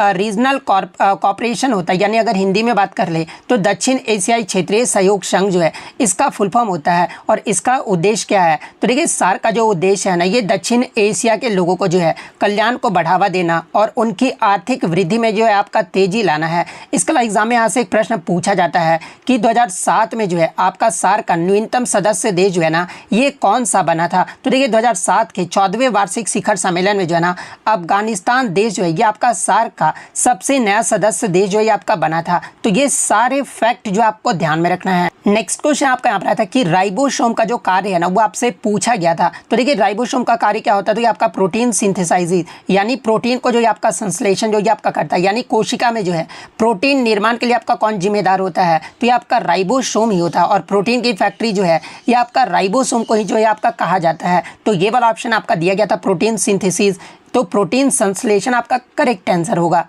next आपका क्वेश्चन आप रहा था कि how many members are nominated by the president in the Rajya Sabha, यानी राष्ट्रपति राज्यसभा में जो है ना कितने सदस्यों को जो ये आपका मनोनीत करते हैं। तो आई थिंक आपका पार्लियामेंट यानी संसद में पूछा गया था। तो देखिए संसद में भी जो आपका 12 है, क्योंकि पहले आपका 2 लोकसभा में मनोनीत करते थे लेकिन वो तो आपका समाप्त कर दिया गया है। लेकिन मैं आपको बता दूं कि अनुच्छेद 80 के अकॉर्डिंग जो है ना राष्ट्रपति साहित्य, विज्ञान, कला और सामाजिक सेवा के क्षेत्र में विशेष उपलब्धि वाले 12 व्यक्तियों को जो है ना ये आपके राज्यसभा में जो ये आपके मनोनीत जो वो करते हैं। तो राज्यसभा में अगर पूछा गया होगा तो 12 व्यक्ति आपका यहाँ पे करेक्ट आंसर होगा।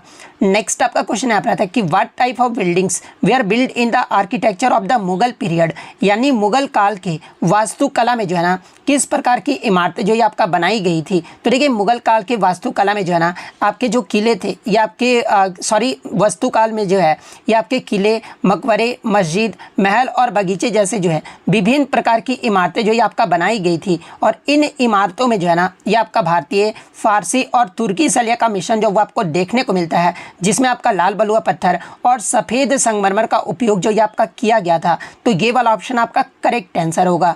नेक्स्ट आपका क्वेश्चन यहाँ पर आता है कि विच सुप्रीम कोर्ट वुमेन जज is in the race to become India's chief justice, यानी सुप्रीम कोर्ट की कौन सी महिला जो है ना जज जो है भारत की CJI बनने की दौड़ में जो है ये आपका सबसे आगे है। तो देखिए मैं आपको बता दूं कि न्यायमूर्ति बीबी नागरत्न जो है ना भारत की पहली महिला मुख्य न्यायाधीश बनने की दौड़ में ये जो आपका सबसे आगे है। और ये जो आपका 2027 में जो है CJI बनने की जो है इनकी जो वो संभावना जो वो आपका जताई गई है। तो बीबी नागरत्न आपका यहाँ पे करेक्ट आंसर होगा।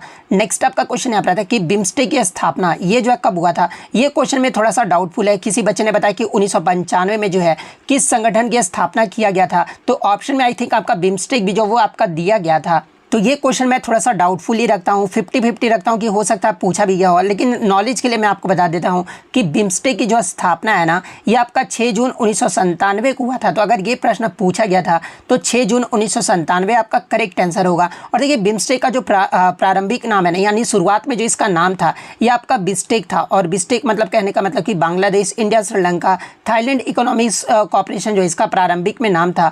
वर्तमान नाम जो ये कब अपनाया गया था, यानी बिम्स्टेक जो इसका नाम जो है कब किया गया था? तो देखिए बिम्स्टेक जो आपका नाम है ना, ये आपका 2004 में जो ये आपका किया गया था। और बिम्स्टेक का जो मुख्यालय ये आपका ढाका बांग्लादेश में है। वर्तमान में सदस्य देश की बात कर लेते हैं, आपका 7 सदस्य देश हैं। कौन कौन से? बांग्लादेश, भारत, म्यांमार, श्रीलंका, थाईलैंड, नेपाल और भूटान। ये जो आपका बिम्स्टेक का जो है 7 सदस्य देश हैं। बिम्स्टेक का अगर पूरा नाम अगर आप पूछा जाए तो देखिए bay of Bengal initiative for multi sectoral technical and economic cooperation जो है ये आपका बिम्स्टेक का पूरा नाम है। यह अगर हिंदी में बात कर ले तो देखिए बंगाल की खाड़ी बहुपक्षीय तकनीकी और आर्थिक सहयोग पहल जो है ये आपका बिम्स्टेक का पूरा नाम है। तो ये फैक्ट भी आप ध्यान में रखिएगा।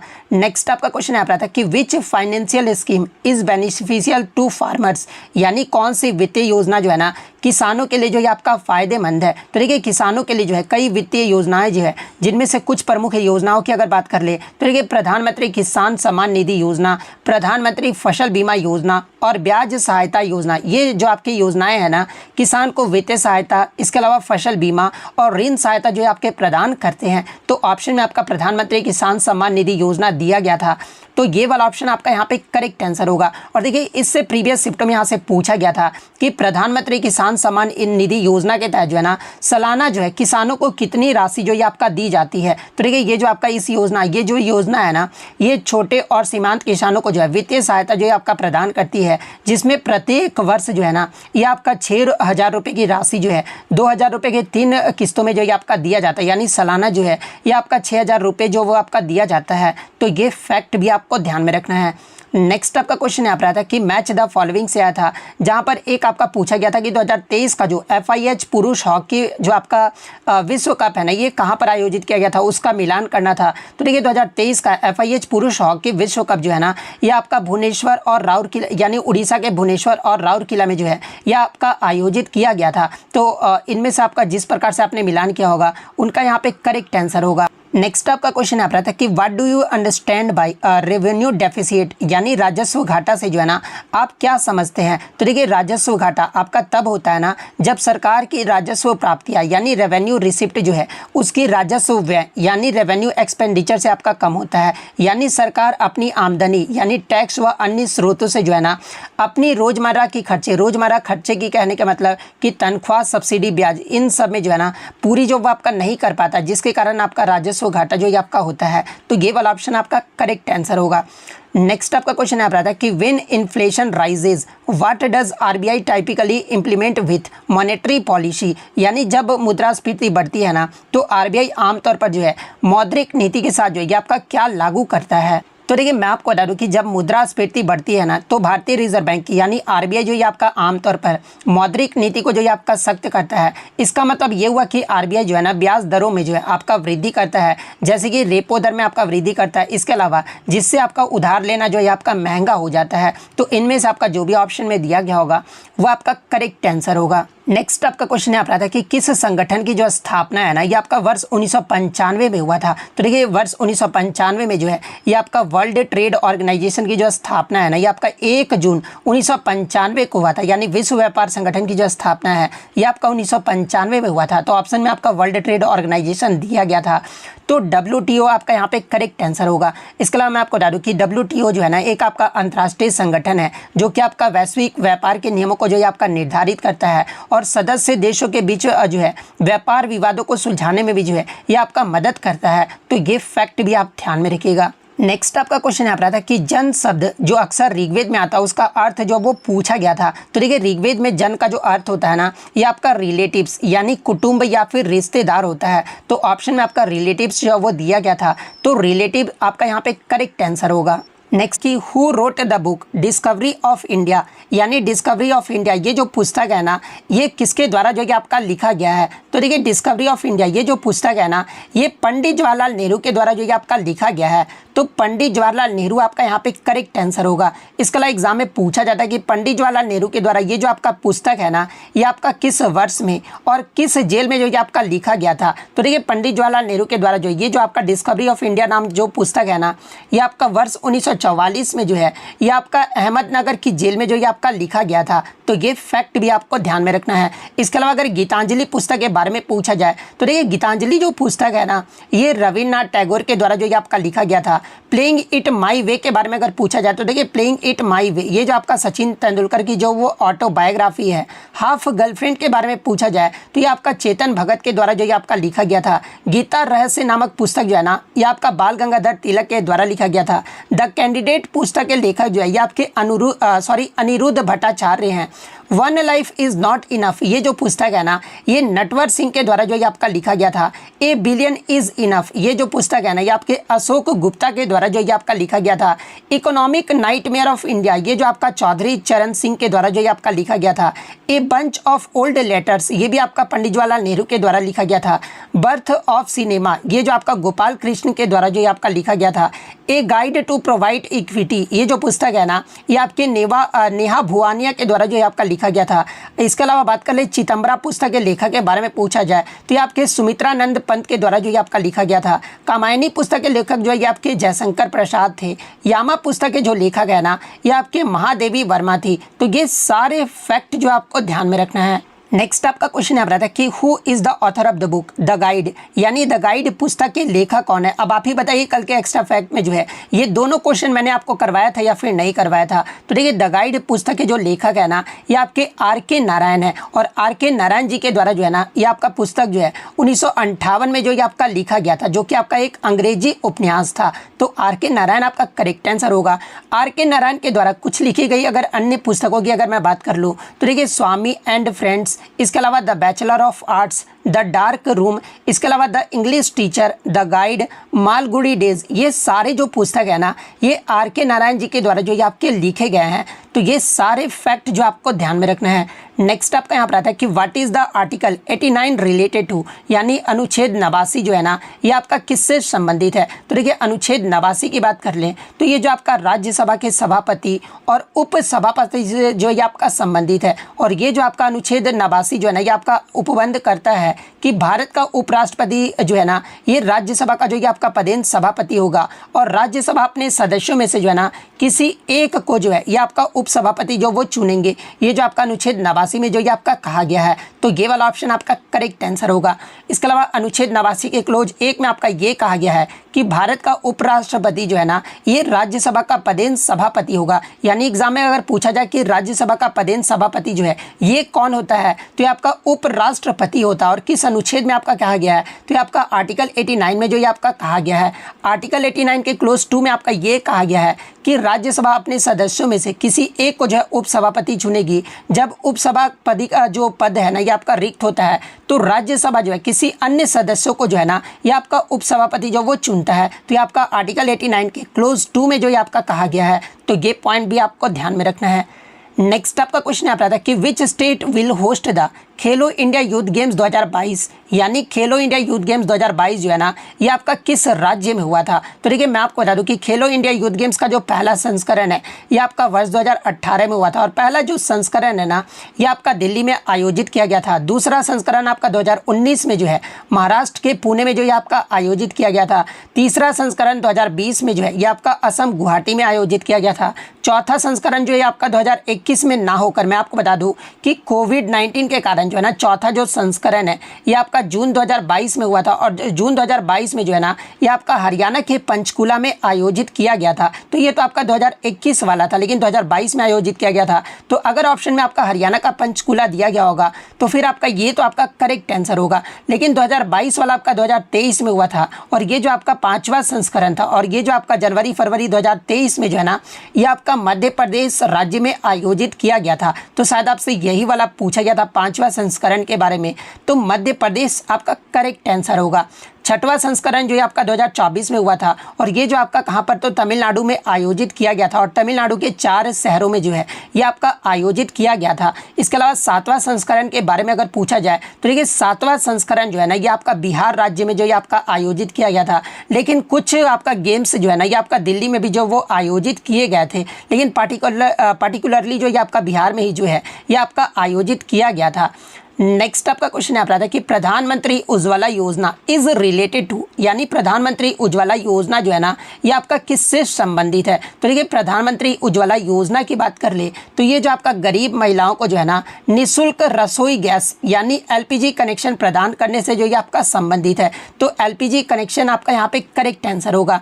इसके अलावा बात कर ले प्रधानमंत्री उज्ज्वला योजना की जो शुरुआत है ये कब किया गया था और कहाँ से, तो ये आपका 1 मई 2016 को जो है ना ये आपका उत्तर प्रदेश के बलिया से जो है इसका जो शुरुआत है वो किया गया था। और ये जो आपका किस मंत्रालय के अधीन आता है, तो ये आपका पेट्रोलियम एवं प्राकृतिक गैस मंत्रालय के अधीन आता है। और इसका जो उद्देश्य है ना ये बीपीएल परिवारों की महिलाओं को जो है मुफ्त एलपीजी कनेक्शन जो वो प्रदान करना है। और इसके लाभार्थी कौन कौन है, तो देखिए गरीबी रेखा से नीचे यानी बीपीएल जो है ना जीवन यापन करने वाली महिलाएं जो है इसके जो वो लाभार्थी हैं। विशेषता की बात कर ले तो देखिए प्रत्येक लाभार्थी को जो है ना ये 1600 तक की सहायता, इसके अलावा सिलेंडर, रेगुलेटर प्लस पाइप जो ये आपका दिया जाता है। और उज्ज्वला योजना 2.0 की अगर मैं बात कर लूँ तो इसमें आपका मुफ्त रिफिल और स्टोव भी जो ये आपका शामिल किया गया है। तो ये सारे फैक्ट जो आपको ध्यान में रखना है।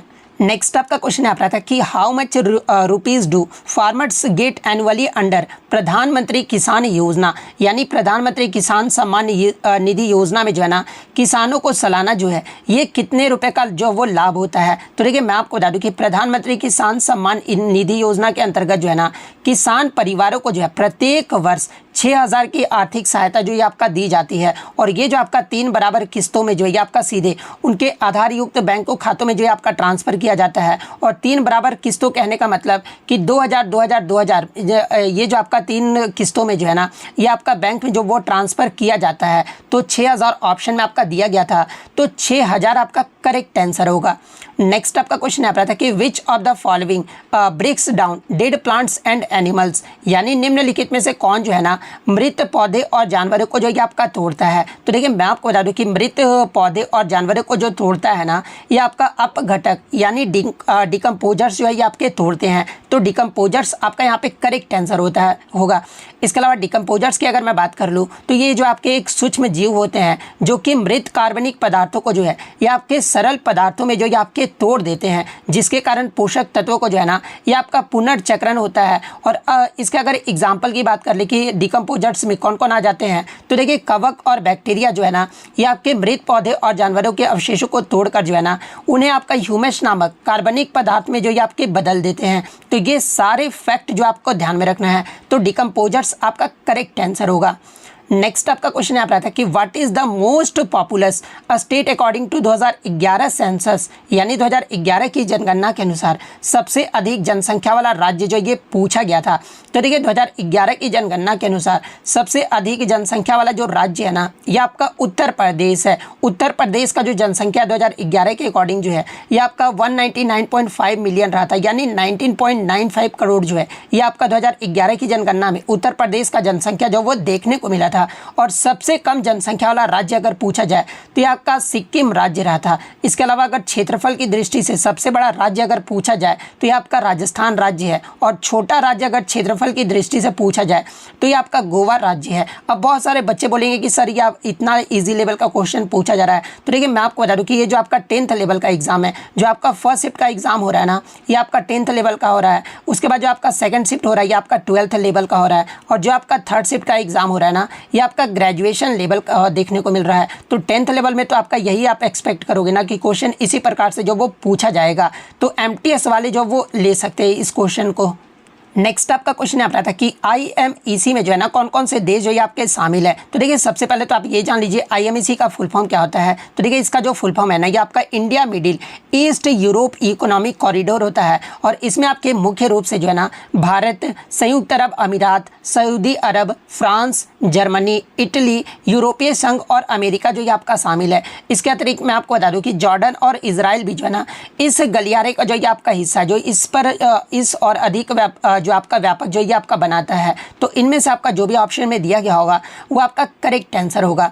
इसके अलावा बात कर ले कि IMEC का उद्देश्य क्या है। तो देखिए इसका जो उद्देश्य है ना यह भारत, मध्य पूर्व और यूरोप के बीच जो है तेज, सुरक्षित और टिकाऊ व्यापार मार्ग जो ये आपका स्थापित करना है। इसके अलावा रेल, समुद्री बंदरगाह, हाई स्पीड डेटा केबल, इसके अलावा ऊर्जा पाइपलाइन और ग्रीन हाइड्रोजन गलियारे का भी निर्माण जो है ये आपका IMEC के तहत जो ये आपका किया जाता है। तो ये फैक्ट भी आपको ध्यान में रखना है। नेक्स्ट आपका क्वेश्चन यहाँ पर था कि after how many years are the Asian Games held, यानी एशियन गेम्स जो है ना ये कितने साल बाद होता है। तो देखिए एशियन गेम्स आपका प्रत्येक जो है 4 साल बाद जो ये आपका आयोजित किया जाता है। तो 4 साल बाद आपका करेक्ट आंसर होगा। और पहला एशियन गेम्स जो है ये कब और कहाँ पर आयोजित किया गया था। तो देखिए पहला एशियन गेम्स जो है आपका 1951 में जो है आपका भारत के नई दिल्ली में आयोजित किया गया था। और अब तक भारत में जो आपका 2 बार एशियन गेम्स का आयोजन किया जा चुका है। पहला तो आपका 1951 में, दूसरा आपका 1982 में जो है ये आपका आयोजित किया गया था और ये भी आपका दिल्ली में ही आयोजित किया गया था। तो ये फैक्ट भी आपको ध्यान में रखना है। नेक्स्ट आपका क्वेश्चन यहाँ पर था कि मथुरा कला शैली का जो विकास है ना कब और किसके काल में जो ये आपका हुआ था। तो देखिए मथुरा कला शैली का जो विकास है ना ये आपका मुख्य था कुषाण वंश के समय, यानी 1ली से 3री शताब्दी के मध्य जो है इसका विकास हुआ था। और विशेषकर जो है ना ये सम्राट कनिष्क के शासन काल में हुआ था। तो जिस प्रकार से भी ऑप्शन आपका दिया गया होगा वो आपका करेक्ट आंसर होगा। यहाँ पर मैंने आपको बता दिया है। इसके अलावा मैं आपको बता दूं कि मथुरा कला शैली जो है ना ये आपका लाल बलुआ पत्थर पर आधारित होता था। यहाँ से भी कल आपका शिफ्ट में एग्जाम में प्रश्न पूछा गया था कि किस पत्थर पर आपका आधारित था ये आपका मथुरा कला शैली। तो ये आपका लाल बलुआ पत्थर पर जो ये आपका आधारित था और इसमें आपके हिंदू, बौद्ध और जैन धर्मों की मूर्तियां भी जो ये आपका बनती थी। इसके अलावा बुद्ध को जो है ना मानव रूप में पहली बार आपका मथुरा शैली में ही जो है आपका दर्शाया गया था। तो ये फैक्ट भी आपको ध्यान में रखना है। नेक्स्ट आपका यहाँ पर आता है कि which planet is called the morning star और इवनिंग स्टार, यानी किस ग्रह को जो है ना सुबह का तारा या फिर शाम का तारा जो वो कहा जाता है। तो देखिए वेनस यानी शुक्र ग्रह को जो है ना ये आपका सुबह का तारा या फिर शाम का तारा भी जो ये कहा जाता है। तो शुक्र ग्रह आपका करेक्ट आंसर होगा। नेक्स्ट आपका क्वेश्चन यहाँ पर आता है कि which is constant in melting of ice, या फिर आपका पूछा गया था कि बर्फ के पिघलने में या फिर किसी भी पदार्थ के पिघलने पर जो है ना कौन जो ये आपका स्थिर रहता है। तो देखिए बर्फ के पिघलने या फिर किसी पदार्थ को पिघलने पर जो है ना ये जो आपका टेम्परेचर यानी तापमान जो होता है ना ये आपका स्थिर रहता है। और बर्फ के पिघलने पर कितने डिग्री सेल्सियस पर जो है ये आपका तापमान जो ये आपका स्थिर रहता है। तो देखिए 0 डिग्री सेल्सियस पर जो है ना ये आपका तापमान जो ये आपका स्थिर रहता है। तो टेम्परेचर आपका यहाँ पे करेक्ट आंसर होगा। नेक्स्ट आपका क्वेश्चन यहाँ पर आता है कि who among the following has the power to dissolve Lok Sabha, यानी लोकसभा को भंग करने की जो शक्ति है ना ये किसके पास होती है। तो देखिए भारत के संविधान के अनुच्छेद 85 के क्लोज 2 के बी के अकॉर्डिंग जो है ना भारत के राष्ट्रपति के पास जो है ये आपका लोकसभा को भंग करने की अंतिम शक्ति जो वो होती है। तो राष्ट्रपति आपका यहाँ पे करेक्ट आंसर होगा। इसके अलावा मैं आपको बता दूं कि लोकसभा का जो कार्यकाल है ना ये आपका 5 वर्षों का होता है, लेकिन यदि संबंधित प्राधिकारी चाहे तो इसके पहले भी जो ये आपका भंग जो वो किया जा सकता है। इसके अलावा लोकसभा को जो है आपका 2 तरीकों से जो है ये आपका भंग किया जा सकता है। और वो 2 तरीका आपका कौन कौन से हैं। तो देखिए जब बहुमत का नेता यानी सत्तारूढ़ दल जो है ना लोकसभा को जो है आपका भंग कर देते, ये तो आपका पहला तरीका हो गया। सेकेंड तरीका, जब सबसे बड़े दल का नेता लोकसभा में बहुमत हासिल नहीं करता है ना तो हकदार शक्ति जो है ये आपका राष्ट्रपति को जो है ये आपका अधिकार जो ये आपका देता है। यानी इस 2 प्रकार से जो है ना आपके लोकसभा को जो ये आपका भंग किया जा सकता है। नेक्स्ट अगर बात कर ले लोकसभा के बारे में तो ये देखिए लोकसभा को जो है ना आपका अनुच्छेद 81 के अंतर्गत जो है ये आपका वर्णन जो वो किया गया है। और इसकी अधिकतम संख्या की बात कर ले तो देखिए इसके एंग्लो इंडियन समुदाय के साथ अगर इसकी अधिकतम संख्या जो है ये आपका 552 सदस्य हो जाता है, जिसमें राज्य के 530 सदस्य और केंद्र शासित प्रदेशों के जो है ना ये आपके 20 सदस्य जो ये आपके शामिल होते हैं। लेकिन मैं आपको बता दूं कि जनवरी 2020 में 104वें संविधान संशोधन अधिनियम 2019 के द्वारा जो है ना भारत की संसद और राज्य विधान मंडलों में जो है एंग्लो इंडियन आरक्षित सीटों को जो है आपका समाप्त कर दिया गया है। यानी अगर बात कर ले कि आपका जो है लोकसभा में अधिकतम सदस्यों की संख्या कितनी हो गई है तो ये आपका 550 जो ये आपका हो गया है। और लोकसभा की वर्तमान क्षमता अगर पूछी जाए कितनी है तो ये आपका 545 है। इसके अलावा राज्यों के प्रतिनिधित्व जो है ना ये सीधे वयस्क मताधिकार के आधार पर जो है राज्यों के लोगों के द्वारा जो ये आपके चुने जाते हैं। तो ये सारे फैक्ट जो आपको ध्यान में रखना है। नेक्स्ट आपका क्वेश्चन यहाँ पर था कि in which forest of the Himalayas are shrubs and deciduous forest found, यानी हिमालय की किन वनों में जो है ना ये आपका झाड़ियाँ व पक्षपाती वन जो ये आपके मिलते हैं। तो देखिए हिमालय में पर्णपाती वन और पर्वतीय वन जो है ना ये आपके विशेष रूप से उपोष्ण कटिबंधीय कहने का मतलब कि सब ट्रॉपिकल और शीतोष्ण क्षेत्र यानी आपके टेम्परेट क्षेत्र में जो है ना ये आपका झाड़ियाँ और घास के मैदान जो ये आपके पाए जाते हैं। तो उपोष्ण कटिबंधीय और शीतोष्ण क्षेत्र आपका करेक्ट आंसर होगा। नेक्स्ट आपका क्वेश्चन है आपका कि purpose of stand up India scheme यानी स्टैंड अप इंडिया योजना का जो है ये आपका उद्देश्य जो ये आपका पूछा गया था। तो देखिए स्टैंड अप इंडिया योजना का जो उद्देश्य है ना ये आपके अनुसूचित जाति यानी एससी, अनुसूचित जनजाति और महिला उद्यमियों को प्रोत्साहित करना ताकि वे अपने खुद का कारोबार या फिर उद्योग जो है ये आपका शुरू कर सके और आर्थिक रूप से जो ये आपका आत्मनिर्भर जो ये आपका बन सके। ये जो आपका स्टैंड अप इंडिया योजना का जो ये आपका उद्देश्य है, तो ये वाला ऑप्शन आपका करेक्ट आंसर होगा। इसके अलावा बात कर ले कि इस योजना का शुरुआत जो ये कब किया गया था, तो ये आपका 5 अप्रैल 2016 को जो है प्रधानमंत्री नरेंद्र मोदी के द्वारा जो ये आपका किया गया था। तो ये फैक्ट भी आपको ध्यान में रखना है। नेक्स्ट आपका क्वेश्चन है आपका कि who benefits from the Ayushman Bharat scheme यानी आयुष्मान भारत योजना जो है ना ये किसके लिए जो ये आपका लाभदायक है या फिर आपका किससे संबंधित है, ये पूछा गया था। तो देखिए आयुष्मान भारत योजना की बात कर ले तो ये जो आपका मुख्य रूप से जो है ना गरीब और वंचित परिवारों के लिए जो ये आपका लाभदायक है। और ये जो योजना ये आपका विशेष रूप से जो है ना बीपीएल परिवार यानी गरीबी रेखा से नीचे जीवन यापन करने वाले तथा सामाजिक आर्थिक रूप से कमजोर वर्गों के लिए जो है ना ये योजना जो ये आपका बनाया गया था। और इसमें पात्र परिवारों को जो है ये आपका 5 लाख प्रति वर्ष तक का जो है निःशुल्क स्वास्थ्य बीमा भी जो ये आपका दिया जाता है। और ये जो बीमा ये आपका प्राथमिक, माध्यमिक और तृतीयक स्वास्थ्य सेवाओं को जो ये आपका कवर जो ये आपका करता है। और लाभार्थी जो है सरकारी और सूचीबद्ध निजी अस्पतालों में जो है ना मुफ्त इलाज भी जो ये आपके करा सकते हैं। तो इसमें आपका जो है स्वास्थ्य बीमा दिया गया था यानी स्वास्थ्य ऑप्शन में आपका दिया गया था। तो स्वास्थ्य आपका यहाँ पे करेक्ट आंसर होगा। नेक्स्ट आपका क्वेश्चन यहाँ पर आता है कि विच musical instrument is used in classical dance यानी किस वाद्य यंत्र को जो है ना शास्त्रीय नृत्य में प्रयोग जो ये आपका किया जाता है। तो देखिए मैं आपको बता दूं कि शास्त्रीय नृत्य में जो है ना कई सारे वाद्य यंत्र का प्रयोग जो वो किया जाता है, जिनमें अगर कुछ प्रमुख की बात कर ले जैसे कि आपका तबला का प्रयोग किया जाता है, मृदंगम का भी, सितार, बांसुरी, हारमोनियम और पखावाज, ये सारे वाद्य यंत्र को जो है ना ये आपका लय और भाव बढ़ाने के लिए जो है ये आपका शास्त्रीय नृत्य में प्रयोग जो ये आपका किया जाता है। तो इनमें से आपका जो भी ऑप्शन में दिया गया होगा वो आपका करेक्ट आंसर होगा। नेक्स्ट आपका यहाँ पर क्वेश्चन आया था कि अनुच्छेद 29 जो है ना ये आपका किससे संबंधित है। तो देखिए अनुच्छेद 29 जो है ये आपका protection of interest of minority से जो है आपका संबंधित है। यानी ये जो आपका अनुच्छेद 29 जो है ना ये आपका संस्कृति और शिक्षा संबंधी अधिकारों से जो ये आपका संबंधित है। तो संस्कृति और शिक्षा आपका यहाँ पे करेक्ट आंसर होगा। नेक्स्ट आपका यहाँ पर आता है कि ब्रिक्स संगठन का उद्देश्य क्या है यानी what is the objective of BRICS. अब आप ही बताइए कल के वीडियो में मैंने आपको ये प्रश्न करवाया था या फिर नहीं करवाया था। तो देखिए ब्रिक्स संगठन का जो उद्देश्य है ना ये आपके देशों के बीच आर्थिक, राजनीतिक, सामाजिक और सांस्कृतिक सहयोग को बढ़ाना तथा वैश्विक मंचों पर जो है ना विकासशील देशों की आवाज़ को जो ये आपका सशक्त बनाना, ये जो आपका ब्रिक्स संगठन देशों का जो ये आपका उद्देश्य है। तो ये वाला ऑप्शन आपका यहाँ पे करेक्ट आंसर होगा। नेक्स्ट आपका क्वेश्चन आता था कि 2023 के वन अधिनियम में क्या आपका नया है। तो देखिए वन अधिकार अधिनियम 2023 जिसे आपका वन संरक्षण संशोधन अधिनियम 2023 भी जो ये आपका कहा जाता है। और ये जो आपका वर्ष 2023 में जो ये आपका पारित हुआ था। और ये जो आपका किसमें संशोधन करता है, किस अधिनियम में। तो ये जो आपका अधिनियम है ना ये आपका 1980 के जो है वन संरक्षण अधिनियम में जो ये आपका संशोधन करता है। और इसका जो मुख्य उद्देश्य है ना ये कुछ प्रकार की भूमि को वन संरक्षण अधिनियम के दायरे से जो है ये आपका बाहर करना और कुछ विशेष गतिविधियों को जो है ये आपका अनुमति देना है, जैसे कि आपका चिड़ियाघर हो गया। इसके अलावा सफारी और इको टूरिज्म, इसको जो है ना ये आपका अनुमति जो है ये आपका देता है। तो इसमें आपका जो भी पूछा गया होगा वो आपका करेक्ट आंसर होगा।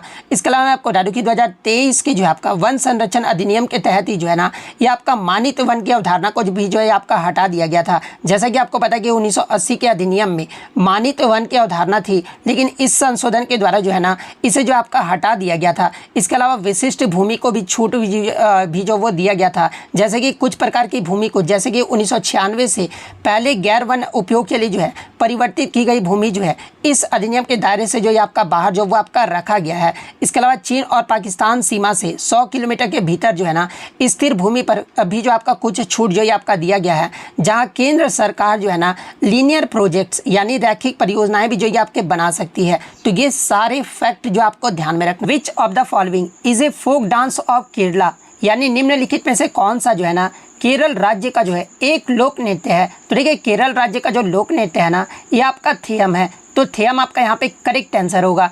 इसके अलावा मैं आपको बता दूं कि ये जो आपका थेयम नृत्य है ना, ये आपका मुख्य रूप से जो है ये आपका उत्तरी केरल यानी कन्नूर और कासरगोड जिले में जो ये आपका किया जाता है। और इसमें कलाकार जो है ना, ये आपका रंगीन पोशाक और मुखौटा पहनकर जो है देवी देवताओं का रूप धारण जो वो करते हैं। तो ये पॉइंट भी आप ध्यान में रखिएगा।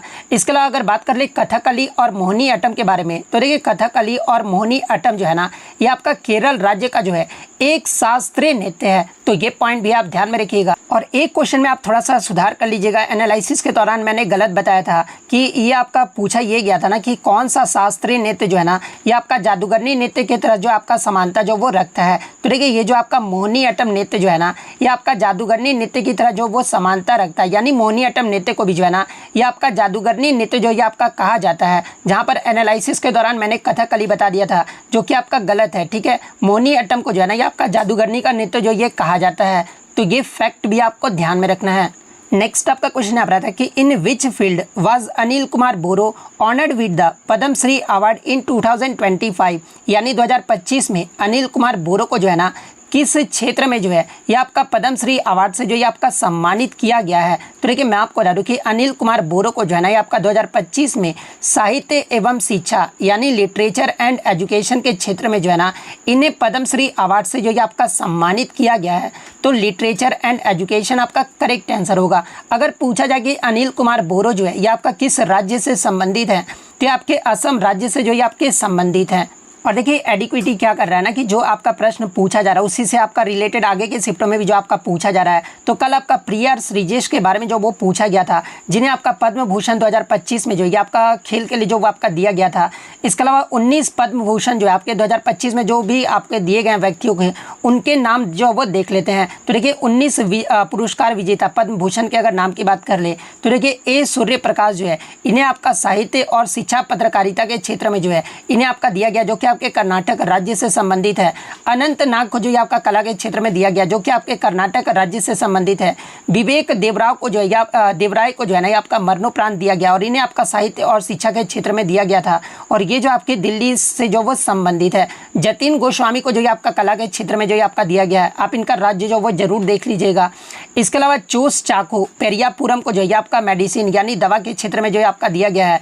कैलाश नाथ दीक्षित को जो है आपका पुरातत्व के क्षेत्र में जो है आपका दिया गया है। मनोहर जोशी को जो है आपका मरणोपरांत जो है ना सार्वजनिक मामलों के क्षेत्र में जो है आपका दिया गया है। नल्ली कुपुस्वामी चेट्टी को जो है आपका व्यापार और उद्योग के क्षेत्र में आपका दिया गया है। नंदमुरी बालकृष्ण को जो है ये आपका कला के क्षेत्र में जो है इन्हें आपका पद्म भूषण 2025 जो है आपका दिया गया है।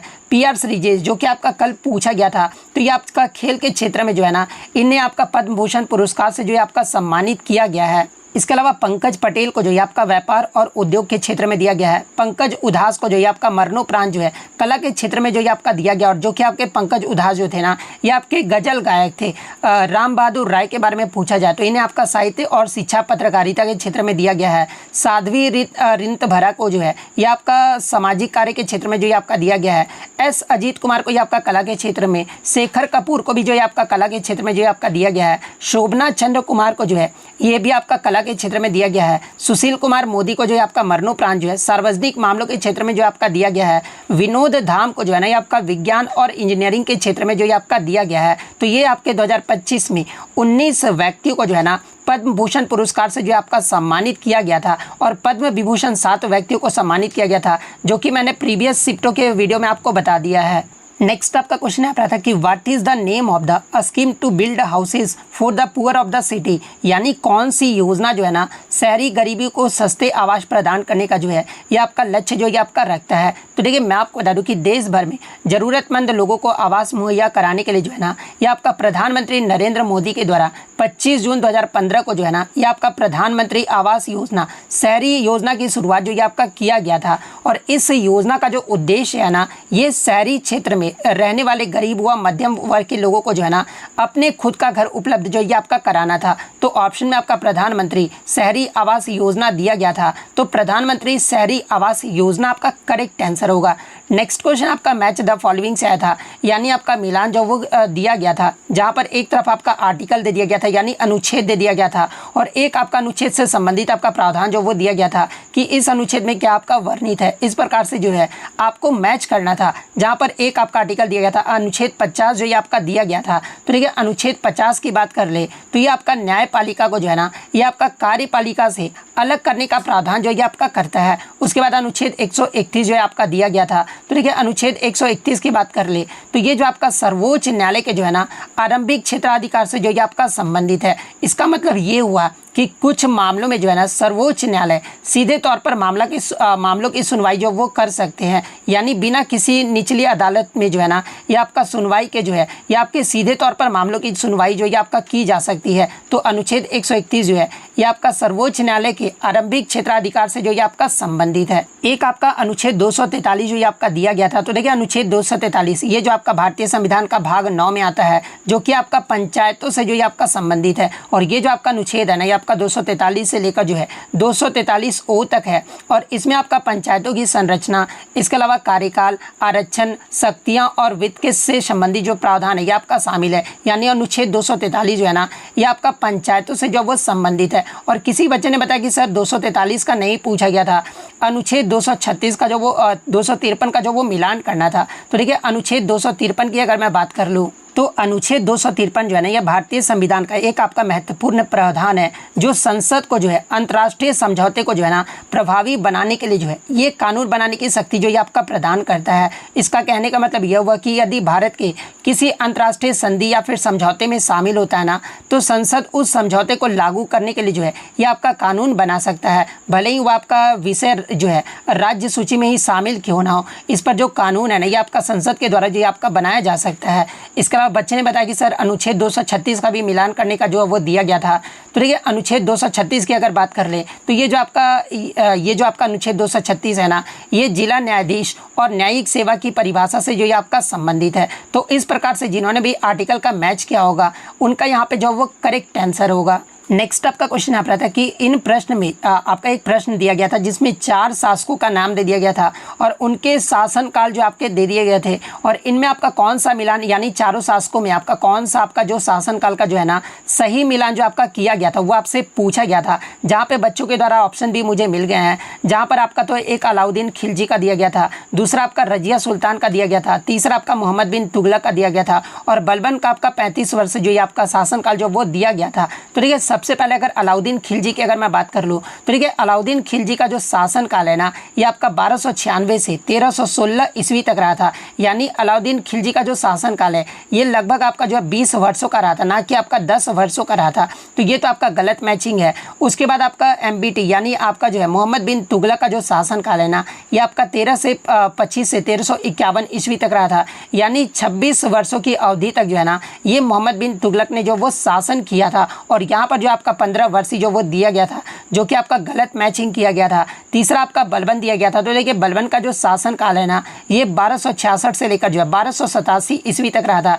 यानी बलबन के द्वारा टोटल 21 वर्षों तक जो है ये आपका शासन जो वो किया गया था। और यहाँ पर आपका 35 वर्ष दिया गया था जो कि आपका गलत मिलान किया गया था। फिर आपका सेकंड वाले ऑप्शन में रजिया सुल्तान का जो ये आपका 4 साल जो वो दिया गया था। रजिया सुल्तान का जो शासनकाल है ना ये आपका 1236 से लेकर जो है 1240 तक रहा था। तो ये जो आपका रजिया सुल्तान का जो शासनकाल है ना ये आपका सही दिया गया था। तो रजिया सुल्तान आपका यहाँ पे करेक्ट आंसर होगा। नेक्स्ट आपका क्वेश्चन यहाँ पर आता है कि the national rural employment programme यानी NREP was launched during which of the following 5 years plan.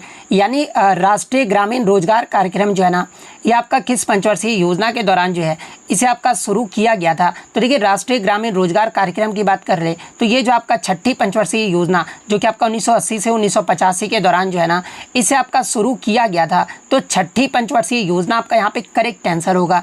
इसके अलावा NREP का अगर मुख्य उद्देश्य पूछा जाए तो देखिए NREP का जो मुख्य उद्देश्य है ना ये ग्रामीण क्षेत्रों में बेरोजगार और अल्प रोजगार वाले लोगों को रोजगार के अवसर जो ये आपका प्रदान करना था। तो ये पॉइंट भी आप ध्यान में रखिएगा। इसके अलावा प्रीवियस शिफ्टों में आपसे पूछा गया था कि NREP को जो है ना ये आपका जवाहर रोजगार योजना में जो है ये किस वर्ष में मिला दिया गया था। तो ये आपका 1989 में NREP को जो है ना ये जवाहर रोजगार योजना में जो ये आपका मिला दिया गया था। तो ये फैक्ट भी आपको ध्यान में रखना है। एक क्वेश्चन आपका first uniform civil code in which state यानी भारत में समान नागरिक संहिता लागू करने वाला जो है ना पहला राज्य जो है आपका कौन सा है? तो देखिए मैं आपको बता दूं कि गोवा भारत का पहला ऐसा राज्य है जहां पर आपका समान नागरिक संहिता जो है आपका लागू किया गया था, और इसे ही जो आपका गोवा सिविल कोड भी जो है आपका कहा जाता है।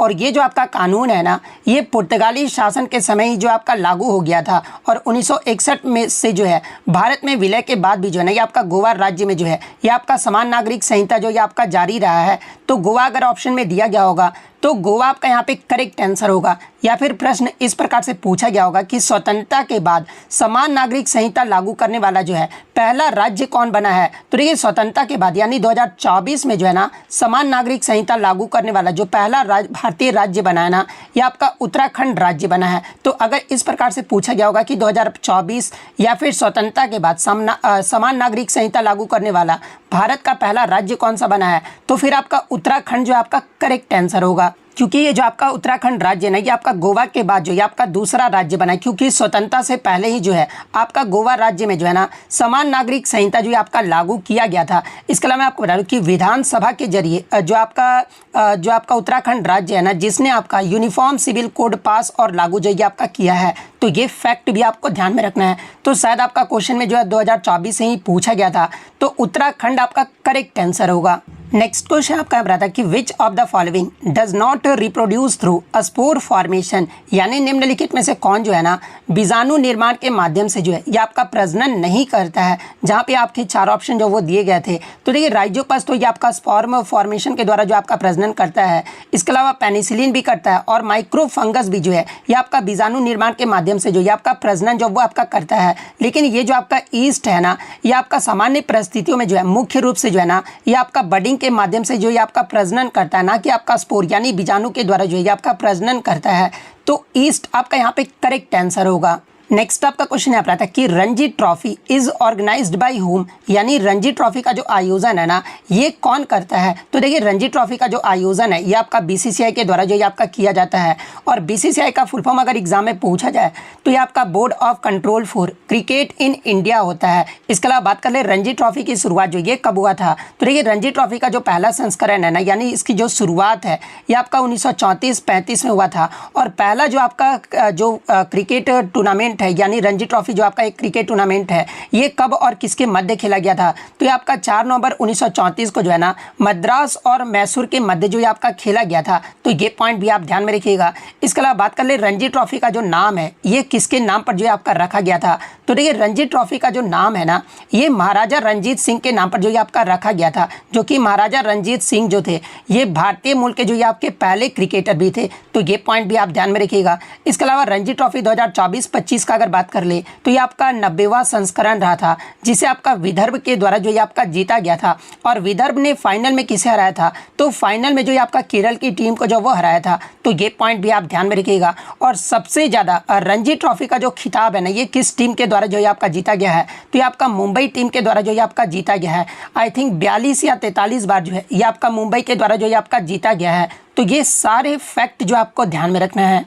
और देखिए आप कमेंट करके जवाब दीजिएगा कि बीसीसीआई की जो स्थापना है ना ये कब हुआ था और इसका हेड क्वार्टर जो ये आपका कहाँ पर है। ये जो आप कमेंट दोनों क्वेश्चन का कमेंट करके जो है जरूर उत्तर जो वो बताइएगा। नेक्स्ट आपका क्वेश्चन यहाँ पर आता है कि which company manage Chabahar port, यानी चाबहार बंदरगाह का जो प्रबंध है ना ये आपका जो कौन करता है? तो देखिए ये जो आपका IGPL है ना IPGL जिसका फुल फॉर्म आपका इंडियन पोर्ट्स ग्लोबल लिमिटेड, इसके द्वारा जो है ना ये आपका चाबहार बंदरगाह का प्रबंध जो ये आपका किया जा रहा है। और किस देश के सहयोग से? तो ये आपका ईरान देश के सहयोग से जो ये आपका किया जा रहा है। तो IPGL आपका यहाँ पे करेक्ट आंसर होगा।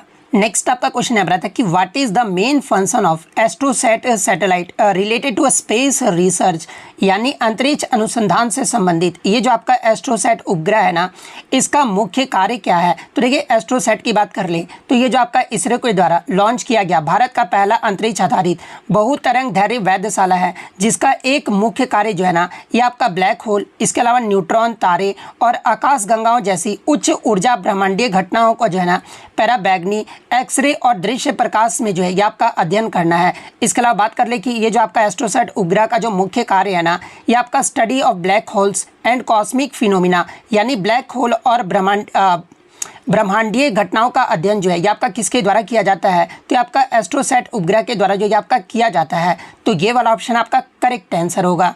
नेक्स्ट आपका क्वेश्चन यहाँ पर आता है कि अंडर द प्रधानमंत्री जनधन योजना which type of bank account is primarily opened, यानी प्रधानमंत्री जन धन योजना के अंतर्गत जो है ना मुख्य रूप से किस प्रकार का बैंक जो है ये आपका खाता खोला जाता है। तो देखिए प्रधानमंत्री जन धन योजना की बात कर ले तो इसे जो आपका भारत सरकार के द्वारा वर्ष 2014 में जो है आपका शुरू किया गया एक वित्तीय समावेशन योजना है और इसके अंतर्गत जो है ना व्यक्ति शून्य शेष राशि वाला यानी जीरो बैलेंस सेविंग अकाउंट बचत खाता जो है ये आपके जो वो खोल सकते हैं ताकि उन्हें बैंकिंग सेवाएं, सब्सिडी और बीमा जैसी सुविधाएं जो वो प्राप्त हो सके। तो ये जो आपका प्रधानमंत्री जनधन योजना जो है ना ये आपका मुख्य रूप से जो है ये आपका सेविंग अकाउंट यानी बचत खाता जो है ये आपका इसमें जो वो खोला जाता है।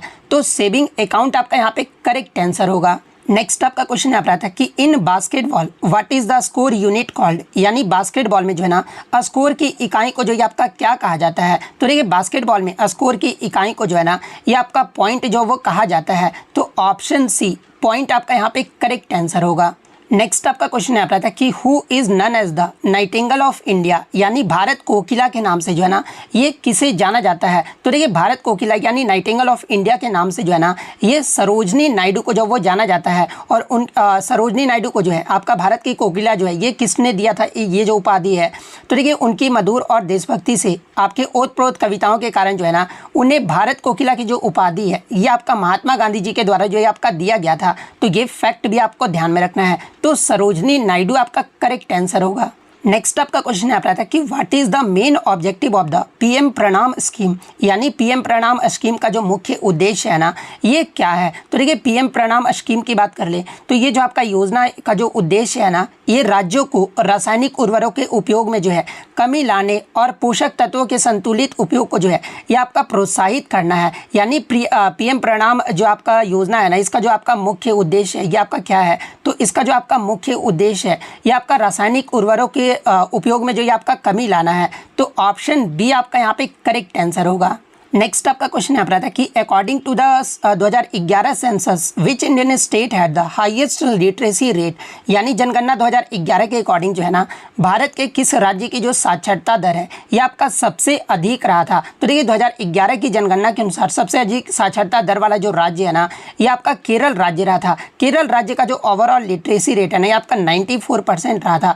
तो केरल आपका यहाँ पे करेक्ट आंसर होगा। और सबसे कम साक्षरता दर वाला राज्य अगर पूछा जाए तो ये आपका बिहार राज्य का रहा था। तो ये फैक्ट भी आपको ध्यान में रखना। और ये सारे क्वेश्चन जो है मैं आपको एक्स्ट्रा फैक्ट में भी जो वो करवा चुका हूँ।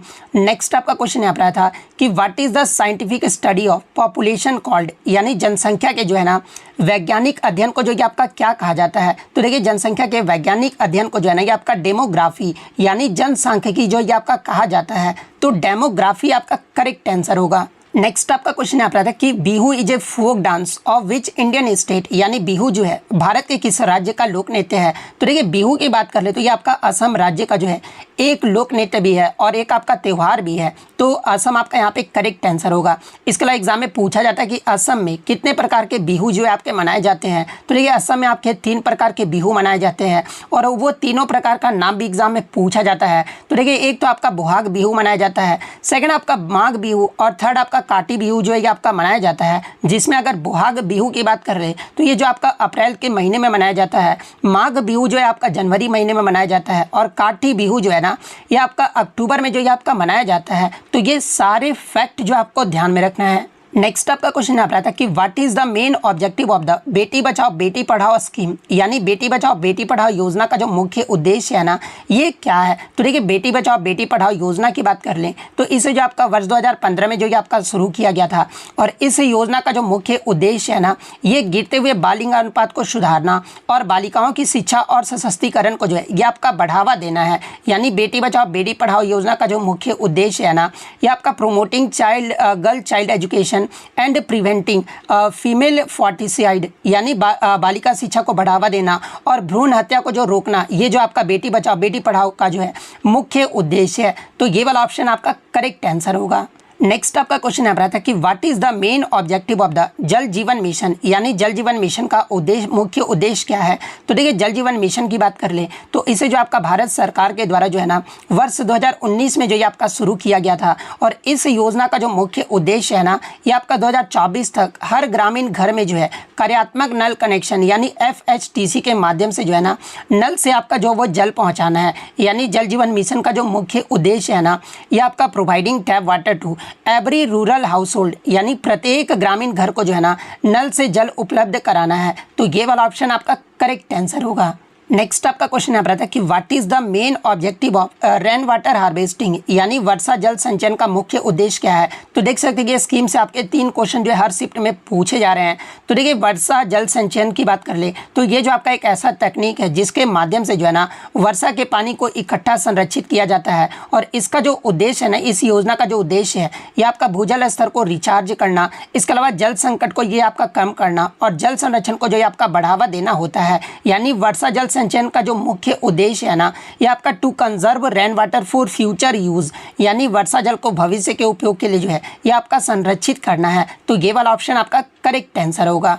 नेक्स्ट आपका क्वेश्चन आ रहा था कि Mathura architecture is related to which school of art, यानी मथुरा वास्तुकला जो है ना ये किस शैली से जो ये आपका संबंधित है। तो देखिए मथुरा कला शैली की बात कर ले तो ये जो आपका विशेष रूप से जो है ना ये आपका कुषाण काल, खासकर जो आपका कनिष्क के शासन काल में जो ये आपका विकसित किया गया था। और ये जो आपका शैली है ना ये आपका लाल बलुआ पत्थर से बनी मूर्तियों और हिंदू, जैन और बौद्ध देवी देवताओं के जो है ना स्वदेशी भारतीय रूपों को दर्शाने के लिए जो है ये आपका मुख्य रूप से जो ये आपका जाना जाता है। और ये जो आपका मथुरा वास्तुकला जो है ना ये किस शैली से आपका संबंधित है। तो ये आपका मथुरा स्कूल ऑफ आर्ट यानी मथुरा कला शैली से जो ये आपका संबंधित है।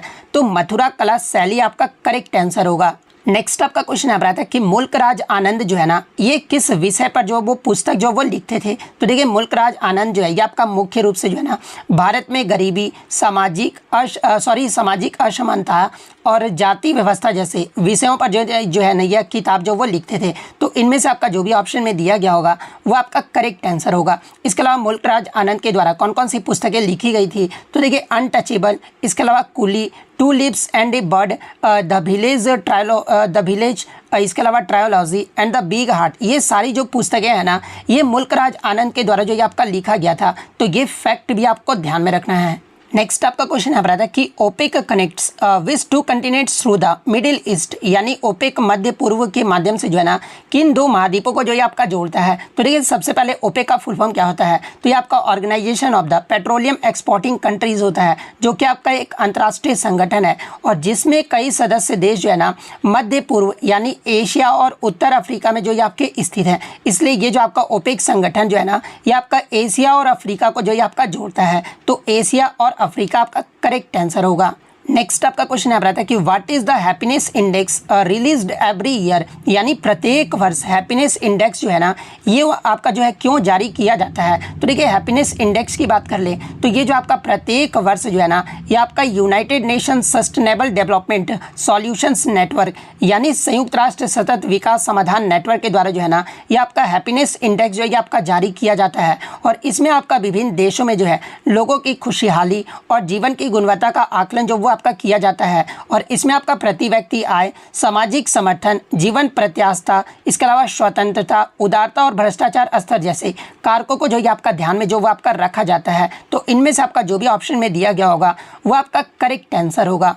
नेक्स्ट आपका क्वेश्चन आ रहा था कि the Deccan traps were form due to the which of the following geological phenomena, यानी निम्नलिखित में से किस भूवैज्ञानिक प्रक्रिया के कारण जो है ना डेक्कन ट्रैप्स का निर्माण जो ये आपका हुआ था। तो देखिए डेक्कन ट्रैप्स की बात कर ले तो ये जो आपका पृथ्वी का सबसे बड़ा ज्वालामुखी संरचनाओं में से एक है, जिसका जो निर्माण है ना ये आपका लगभग 6.6 करोड़ वर्ष पहले जो है आपका भारी जलवायु विस्फोट के कारण जो है इसका निर्माण हुआ था।